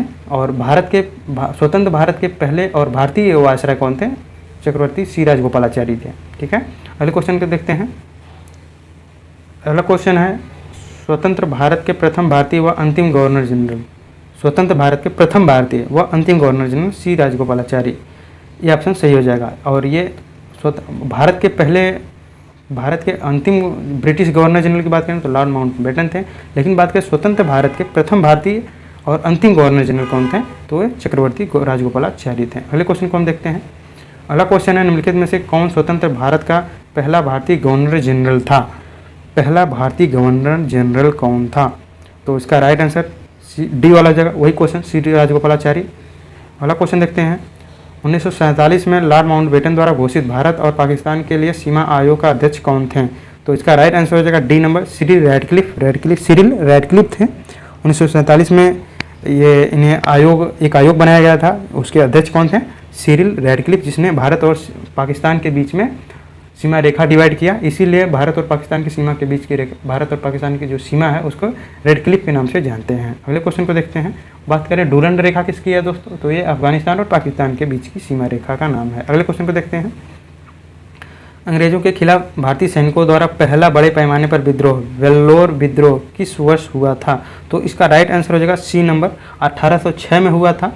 और इसका जो कारण था, ये सिपाहियों को उनके धार्मिक प्रतीक चिन्हों के प्रयोग से रोका गया था। जो सिख जो है टोपी उनको पहनने की इजाज़त नहीं थी, जो हिंदू थे उनका टीका लगाने का नहीं था, और मुस्लिम जो टोपी नहीं पहन सकते थे। जो धार्मिक जो प्रतीक थे उनका उपयोग नहीं करने के लिए, उनके उपयोग से रोकने के लिए रोका गया, तो इसे वेल्लोर विद्रोह हुआ था। और ये जॉन बार्लो के कार्यकाल में हुआ था, 1806 में हुआ था। अगले क्वेश्चन को हम देखते हैं। अगला क्वेश्चन है, मेरठ छावनी में 1857 के सैनिक विद्रोह की शुरुआत कब हुई थी, तो 10 मई 1857 को होता है। मेरठ छावनी से सबसे पहले विद्रोह कहाँ होता है, मेरठ छावनी से 10 मई 1857 को होता है, और 11 मई को ये दिल्ली पहुँच जाते हैं। अगले क्वेश्चन को देखते हैं। 1857 क्रांति के बारे में थोड़ा सा डिटेल में देख लेते हैं। 1857 की क्रांति, जिसे प्रथम स्वतंत्रता संग्राम के नाम से भी जाना जाता है। तत्कालिक कारण क्या था? उसके कई कारण थे। ब्रिटिश नीतियाँ जो थीं, अवध का विलय कर लिया गया था, और जो ब्रिटिश नीतियाँ थीं इससे जनता असंतुष्ट थी और सेनाओं में भी असंतुष्टता थी। और उसका जो तत्कालिक कारण बना, नई एनफील्ड राइफल का प्रयोग। ये इसमें कहा गया था कि इसमें जो कारतूस का प्रयोग किया जाता था, वो उसमें ये अफवाह उड़ी कि इसमें ये गाय और सूअर के चर्बी का प्रयोग किया गया है, तो यही कारण बना। और ये 19 मार्च 1857 को बैरकपुर छावनी के सैनिक मंगल पांडे ने कारतूस के प्रयोग से इनकार किया और अंग्रेज अफसर पर गोली चलाई और इन्हें बाद में फांसी की सज़ा दे दी जाती है। और उसके बाद कुछ दिनों बाद 10 मई 1857 को मेरठ से इसकी शुरुआत होती है और 11 मई को ये दिल्ली के नेता सम्राट बहादुर शाह जफर द्वितीय को घोषित करते हैं। दिल्ली में इन्हें 1857 क्रांति का नेता इन्हें चुनते हैं। और विद्रोह का केंद्र और नेतृत्वकर्ता कौन कौन थे? तो दिल्ली में जनरल बख्त खां नेतृत्व करते हैं, बहादुर शाह जफर द्वितीय भी इसका नेतृत्व करते हैं। पूरे 1857 का क्रांति का नेतृत्व का लीडर किसे घोषित किया गया था? बहादुर शाह जफर को। और लखनऊ से कौन करती हैं? बेगम हजरत महल इनका ये नेतृत्व करती हैं 1857 की क्रांति है। ग्वालियर से तात्या टोपे, कानपुर से नाना साहब, झांसी से रानी लक्ष्मीबाई, फैजाबाद से मौलवी अहमदुल्ला शाह, जगदीशपुर बिहार से कुंवर जगदीश सिंह 1857 क्रांति का नेतृत्व करते हैं। ये क्वेश्चन पूछे जाते हैं, इनको ध्यान में रखिए। अगले क्वेश्चन को देखते हैं। अगला क्वेश्चन दोस्त, निम्नलिखित में से किनके द्वारा 1857 की क्रांति की शुरुआत की गई? तो सिपाहियों द्वारा की गई थी। बाद में धीरे धीरे किसानों और जमींदारों ने भी धीरे धीरे इसमें अपना सहयोग दिया था, लेकिन बहुत बड़े लेवल पे नहीं हो पाया था। अगले क्वेश्चन को देखते हैं। अगला क्वेश्चन है 1857 के सिपाही विद्रोह में सिपाहियों को किस कंपनी द्वारा बनाए गए कारतूसों की आपत्ति थी? तो एनफील्ड राइफल के कारतूसों पर आपत्ति थी। यह अफवाह था, ऐसा उनका मानना था कि इसमें से सूअर और गाय की चर्बी का प्रयोग किया गया है, जिससे हमारा धर्म को आघात पहुंचेगा, इसलिए हम इस बंदूक का यूज नहीं करेंगे। अगले क्वेश्चन को देखते हैं। अगला क्वेश्चन है सिपाही विद्रोह किस वर्ष हुआ था? तो 1857 में इसका राइट आंसर हो जाएगा। बहुत ही आसान क्वेश्चन है। अगला क्वेश्चन है दोस्त, 1857 का प्रथम स्वतंत्रता विद्रोह में भाग लेने वाली प्रसिद्ध महिला स्वतंत्रता सेनानी कौन थी? तो इसमें राइट आंसर हो जाएगा डी नंबर, बेगम हजरत महल जो है ये प्रसिद्ध महिला स्वतंत्रता सेनानी थी, जिसने 1857 में भाग लिया था। अगला क्वेश्चन देखते हैं। अवध के रियासत में कुछ प्रसिद्ध योद्धा बेगम का नाम क्या है, जिन्होंने 1857 के विद्रोह में अंग्रेजों के साथ होने वाली लड़ाई में भाग लिया? तो वही क्वेश्चन है, ये नंबर हो जाएगा सही, बेगम हजरत महल इसका राइट आंसर हो जाएगा। बस क्वेश्चन का पूछने का तरीका अलग अलग है। अगला क्वेश्चन है, निम्नलिखित में से किसने 1857 के विद्रोह को दबाने के लिए अंग्रेजों को सहायता प्रदान नहीं किया था? तो इसका राइट आंसर बी हो जाएगा। अवध के बेगम हजरत महल ने, वहाँ पे इन्होंने 1857 क्रांति में लखनऊ से इसका नेतृत्व किया था। और जो बाकी ग्वालियर के सिंधिया, हैदराबाद के निजाम, भोपाल के सिकंदर बेगम ने ये 1857 की क्रांति जो हुई थी उसमें अंग्रेजों की सहायता किया था। अगले क्वेश्चन को देखते हैं। 1857 के विद्रोह के प्रसिद्ध नेताओं में से एक तात्या टोपे को अंग्रेजों ने 1859 में कहाँ पे फांसी दिया था? तो इसका राइट आंसर हो जाएगा बी नंबर हो जाएगा, शिवपुरी में दिया था, एमपी में। अगले क्वेश्चन को देखते हैं। अगला क्वेश्चन है दोस्तों, वर्ष 1857 की क्रांति में कानपुर का नेता कौन थे? तो कानपुर से दोस्तों ये नाना साहब थे, सी नंबर सही हो जाएगा। अगले क्वेश्चन को देखते हैं। अगला क्वेश्चन है दोस्त कि कानपुर में 1857 की क्रांति का नेतृत्व किसने किया था? कानपुर से नाना साहब ने किया था। अगले क्वेश्चन को देखते हैं। अगला क्वेश्चन है, निम्नलिखित में से कौन सा 1857 की क्रांति का विद्रोह का परिणाम था? तो ईस्ट इंडिया कंपनी की शक्तियों को ब्रिटिश क्राउन को हस्तांतरित कर दिया गया, यही ऑप्शन सही है।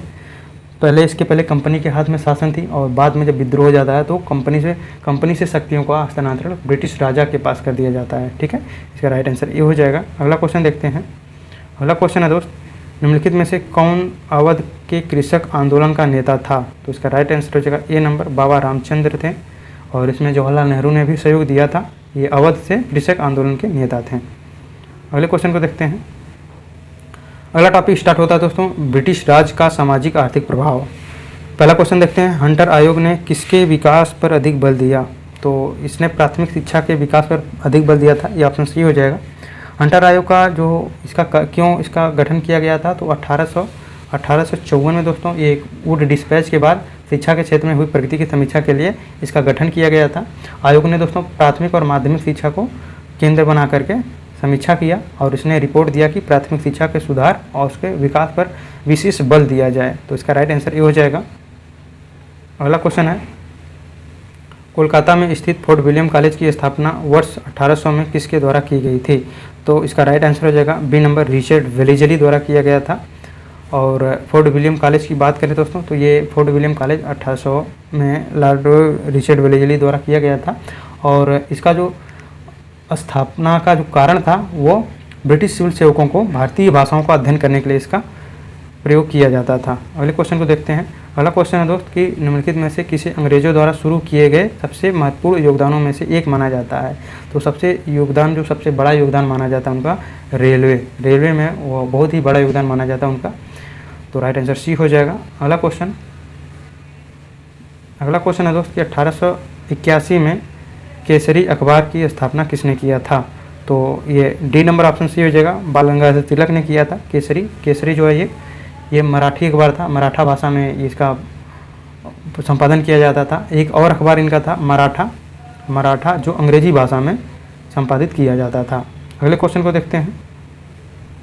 अगला और भी कुछ जो प्रमुख समाचार पत्र थे उनको देख लेते हैं। बंगाल गजट भारत का प्रथम समाचार पत्र था जो 1780 में ये इसका संपादन किया गया था जेम्स अगस्तम हिक्की के द्वारा। और मिरातुल अखबार राजाराम मोहन राय ने संपादित किया था। हिंदू पैट्रियट गिरीश चंद्र घोष द्वारा। रक्त गुप्तार दादा भाई नौरोजी द्वारा। केसरी और मराठा बाल गंगाधर तिलक द्वारा। लीडर जो है मदन मोहन मालवीय द्वारा। सुधारक गोपाल गणेश आगरकर द्वारा इनका संपादन किया गया था। अगला क्वेश्चन देखते हैं दोस्त, निम्नलिखित में से स्वतंत्र समाचार पत्र या पत्रिका के संपादक कौन थे? तो इसका राइट आंसर हो जाएगा डी नंबर, मोतीलाल नेहरू थे। स्वतंत्र या इंडिपेंडेंट समाचार पत्र या पत्रिका थी, इसका संपादक कौन थे? मोतीलाल नेहरू थे। अगले क्वेश्चन को देखते हैं। अगला क्वेश्चन है, भारत में वंदे मातरम पत्रिका का संपादन किसने किया था? तो ये अरविंद घोष ने किया था वंदे मातरम पत्रिका का संपादन। अगले क्वेश्चन को देखते हैं। वेदों की ओर चलो का नारा किसने दिया था? तो दयानंद सरस्वती ने दिया था। अगले क्वेश्चन को देखते हैं। अगला क्वेश्चन है, वेदों की ओर लौटो या वेदों की ओर वापस जाओ का नारा किसने दिया था? दयानंद सरस्वती ने दिया था। इन्होंने आर्य समाज की स्थापना भी किया था। अगले क्वेश्चन को देखते हैं। स्वामी दयानंद सरस्वती ने किस शहर में पहली बार 1875 में आर्य समाज की स्थापना किया था? तो इसका राइट आंसर हो जाएगा बॉम्बे, ए नंबर सी हो जाएगा। कुछ सामाजिक संगठन संस्थापक और स्थापना वर्ष उनको देख लेते हैं। ब्रह्म समाज की स्थापना राजाराम मोहन राय ने किया था 1828 में। सत्यशोधक समाज की स्थापना ज्योतिराव फूले 1873 में किया था। आर्य समाज की स्थापना दयानंद सरस्वती ने 1875 में किया था। अलीगढ़ आंदोलन की स्थापना सर सैयद अहमद खां 1875 में किया था। रामकृष्ण मिशन स्वामी विवेकानंद 1897 में किया था। ठीक है। और इन्होंने वेलूर मठ की भी स्थापना किसने? हावड़ा है ना, कोलकाता में, वहाँ पे किया था। आत्मसम्मान आंदोलन रामान स्वामी नायकर ने किया था। अगले क्वेश्चन की तरफ हम बढ़ते हैं। अगला क्वेश्चन है कि आर्य समाज की स्थापना किसने किया था? आर्य समाज की स्थापना स्वामी दयानंद सरस्वती ने किया था, सी नंबर सही हो जाएगा। राजाराम मोहन राय ने ब्रह्म समाज, स्वामी विवेकानंद, रामकृष्ण परमहंस और राधाकांत देव ये प्रार्थना समाज की स्थापना किया था। अगले क्वेश्चन की तरफ बढ़ते हैं। अगला क्वेश्चन है, निम्न से कौन सा युग्म सही ढंग से मेल नहीं खाता है? तो इसका राइट आंसर हो जाएगा बी नंबर, समय का संक्षिप्त इतिहास। ये अल्बर्ट आइंस्टीन ने नहीं, ये स्टीफन हॉकिंस ने लिखा था। बाकी जो ऑप्शन है, पुराने पत्रों का एक समूह जवाहरलाल नेहरू, ये सही है। A Midsummer Night's Dream William Shakespeare ने लिखा था, ये भी सही है। राजनीतिक अर्थव्यवस्था की आलोचना में योगदान कार्ल मार्क्स ने लिखा था, ये सही है। समय का संक्षिप्त इतिहास ये स्टीफन हॉकिंस ने लिखा था। अगले क्वेश्चन को देखते हैं। अगला क्वेश्चन है, स्वामी विवेकानंद द्वारा 1897 में रामकृष्ण मिशन की स्थापना किया गया था। अगले क्वेश्चन की तरफ बढ़ते हैं। ये शुद्धि आंदोलन ये स्वामी दयानंद सरस्वती ने स्टार्ट किया था। तत्वबोधिनी सभा जो है ये राजाराम मोहन राय ने स्टार्ट किया था। सर्वोदय भूदान आंदोलन किसने शुरू किया था? ये विनोबा भावे ने स्टार्ट किया था। अगले क्वेश्चन के देखते हैं। अगला क्वेश्चन है, रामकृष्ण मिशन का मुख्यालय कहाँ स्थित है? तो रामकृष्ण मिशन का मुख्यालय जो है वो वेलूर मठ में स्थित है। अगला क्वेश्चन देखते हैं। 1795 से 1804 के बंगाल विनियमन अधिनियम ने घोषित किया। तो इसका राइट आंसर हो जाएगा बी नंबर, कन्या हत्या को अवैध बनाया था। और इसमें बंगाल विनियमन अधिनियम जो 1795 ये जनरल जॉन शोर के द्वारा, बंगाल के गवर्नर जनरल थे ये जॉन शोर, उनके समय में लाया गया था। और 1804 जो है ये वेलेजली के द्वारा लाया गया था। इसमें कन्या शिशु को हत्या को अवैध बना दिया गया था। होता यह था कि उच्च वर्ग जो बंगाली होते थे और राजपूतों और उच्च वर्ग के जो बंगाली होते थे वो कन्याओं के जन्म के समय लेते ही उनको मार देते थे। ये कुप्रथा को समाप्त किसके द्वारा किया गया था? इस बंगाल विनियमन अधिनियम के द्वारा हटाया गया था। अगले क्वेश्चन को देखते हैं। 1891 में B.M. मालाबारी के प्रयासों को तब फल मिला जब सहमति की उम्र अधिनियम को पारित किया गया। उनके अनुसार किस वर्ष से कम की बालिकाओं को विवाह पर प्रतिबंध था? तो जो इसका राइट आंसर हो जाएगा वो 12 साल हो जाएगा। सहमति की उम्र, एज ऑफ कंसेंट, ये 12 साल से कम आयु की महिलाओं जो कन्या होती थी उनके विवाह पर प्रतिबंध लगाता था। इसमें जो भूमिका निभाए थे कौन? B.M. मालाबारी। और एक और एक्ट आता है 1930 में आया था। 1930 में शारदा एक्ट। शारदा एक्ट में जो कन्याओं का न्यूनतम आयु जो शादी करने का होता था वो 14 वर्ष होता था, और जबकि लड़कों का 18 वर्ष होता था। इसको आप ध्यान में रखिएगा। शारदा एक्ट में 14 साल लड़कियों का और लड़कों का 18 वर्ष। अगला क्वेश्चन है 1828 में ब्रह्म समाज की स्थापना निम्नलिखित में से किसके द्वारा की गई थी? तो राजाराम मोहन राय द्वारा की गई थी। और यहाँ पे स्वामी दयानंद सरस्वती ये आर्य समाज की स्थापना करते हैं, और केशव चंद्र सेन ये राजाराम मोहन राय की जो ये ब्रह्म समाज था उनमें बहुत ही बड़ा योगदान दिया था। और स्वामी विवेकानंद ये रामकृष्ण परमहंस का इन्होंने स्थापना किया था। अगले क्वेश्चन को देखते हैं। अगला क्वेश्चन है मुक्त भारत समाज की स्थापना किसने किया था? तो इसका राइट आंसर वीर सावरकर हो जाएगा। Free India society Vinayak Damodar Savarkar, इन्होंने लंदन में किया था। ठीक है, अगले क्वेश्चन को देखते हैं। अगला क्वेश्चन है निम्नलिखित को मिलान करना है, मैचिंग करना है। ब्रह्म समाज की स्थापना ये राजाराम मोहन राय ने किया था, 3 नंबर हो जाएगा। रामकृष्ण मिशन की स्थापना स्वामी विवेकानंद हो जाएगा, 1 नंबर हो जाएगा। और आर्य समाज की स्थापना दयानंद सरस्वती हो जाएगा। सत्य शोधक समाज ज्योतिराव फूले हो जाएगा, 5 नंबर हो जाएगा। 3 1 2 5 3 1 2 5 बी नंबर सही हो जाएगा। अगले क्वेश्चन की तरफ बढ़ते हैं। अगला क्वेश्चन है दोस्त कि मानवीय राहत और सामाजिक कार्य करने के लिए 1896 में रामकृष्ण मिशन की स्थापना किसने किया था? तो राइट आंसर हो जाएगा बी नंबर, स्वामी विवेकानंद हो जाएगा।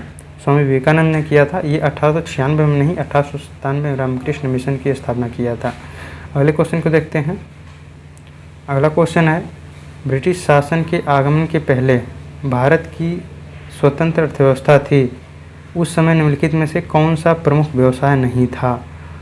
तो पर्यटन जो है दोस्तों ये उस समय का प्रमुख व्यवसाय नहीं था, ये अभी हाल ही में डेवलप हुआ था। बाकी कृषि, हस्तशिल्प, निर्माण ये पहले से चलता आ रहा था। ये बहुत ही लॉजिकल आंसर है, बहुत ही सामान्य सा क्वेश्चन है। अगले क्वेश्चन को देखते हैं। कुछ भारतीय शास्त्री ब्रिटिश शासन के दौरान भारत की राष्ट्रीय आय का मूल्यांकन करने का प्रयास करते थे, निम्नलिखित में से कौन सा शास्त्री नहीं है?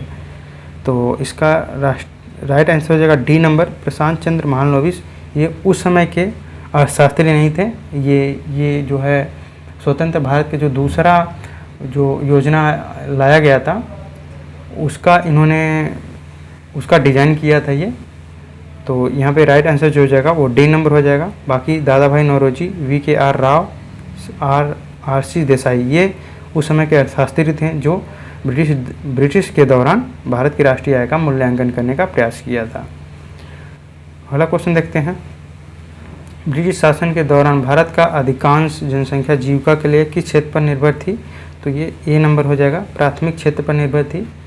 ये बहुत ही लॉजिकल आंसर है, आप बहुत ही आसानी से ऐसे प्रश्नों का उत्तर दे सकते हैं। कुछ ऐसे प्रश्न रहेंगे दोस्त जो आप सिर्फ पढ़ के नहीं कभी पढ़े हैं ना, फिर भी उसको आप पढ़ के भी बहुत ही आराम से उसका आंसर दे सकते हैं। ये ऐसे क्वेश्चन में से एक है।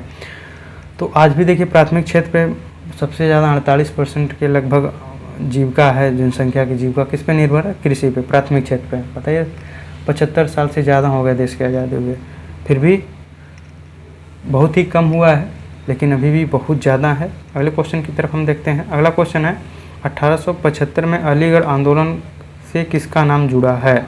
तो इसका राइट आंसर हो जाएगा D number, Sir Syed Ahmad Khan जो हैं ये 1857 के अलीगढ़ आंदोलन से जुड़े हुए हैं। और ये जो है इन्हें आर्थिक सामाजिक मुसलमानों का सामाजिक सुधारक के नाम से भी जाना जाता है। और ये जो है विज्ञान और अंग्रेजी शिक्षा के समर्थक रहे हैं और आधुनिकता की राह पर मुसलमानों को ले जाने में प्रयास किया है इस अलीगढ़ आंदोलन के माध्यम से। अगले क्वेश्चन को देखते हैं। तो दोस्त ख़त्म होते हैं हमारे 148 क्वेश्चन, जो हमने मेडुअल और मॉडर्न हिस्ट्री का 148 क्वेश्चन देख लिया हमने प्रीवियस ईयर क्वेश्चन के माध्यम से। 2015 से अभी तक जो यूपी SSC एग्ज़ाम ने पूछा था प्रीवियस ईयर क्वेश्चन का पिछले 10 साल का, उसके माध्यम से हमने इसको कवर किया। दोस्तों आप जो ना सिलेबस को, जो सिलेबस में हर सब्जेक्ट का जो सिलेबस है उसका जो टॉपिक है उसका मल्टीपल रिवीजन कीजिए, कम से कम 3 रिवीजन, उससे ज़्यादा जितना हो जाए उतना बेटर है। प्रीवियस ईयर क्वेश्चन को बेस बना के तैयारी कीजिए। देखिए ये आपको दिशा देगा, उसका लेवल दिखाएगा कि किस तरह से क्वेश्चन पूछे जा रहे हैं। और टाइम मिले तो मॉक टेस्ट हल करिए। और इस समय ज़्यादा से ज़्यादा समय नहीं बचा है, ज़्यादा से ज़्यादा समय आप पढ़ाई पे दीजिए। 14 घंटे 12 से 14 घंटे पढ़ाई दीजिए, सबसे कटे पिट जाइए। आपका ये मेहनत जो है डिसाइड करेगा कि आप कितना ज़्यादा नंबर लेके आ रहे हैं। और आपका ज़्यादा नंबर लाना ही जो है कई एग्ज़ाम में आप शामिल होंगे। जो कम वैकेंसी आती है उसमें कट ऑफ, उसमें नंबर जो रहते हैं कम नंबर वाले नहीं हो पाते हैं। अगर आपका अच्छा नंबर हो पाएगा तभी आप उसे दे सकते हैं। ठीक है, तो ये सिलेबस का रिवीजन करिए, previous year question mock test दीजिए, डेली अनुशासित रहिए। ठीक है, लगातार रोज़ पढ़ाई कीजिए, कंटिन्यूटी बनाए रखिए। तो दोस्त उम्मीद है कि हमने 148 प्रश्नों को अच्छे से आपको तक एक्सप्लेनेशन पहुंचाया, आपको समझ में आएगा। मिलते हैं अगले वीडियो में। थैंक यू, जय हिंद।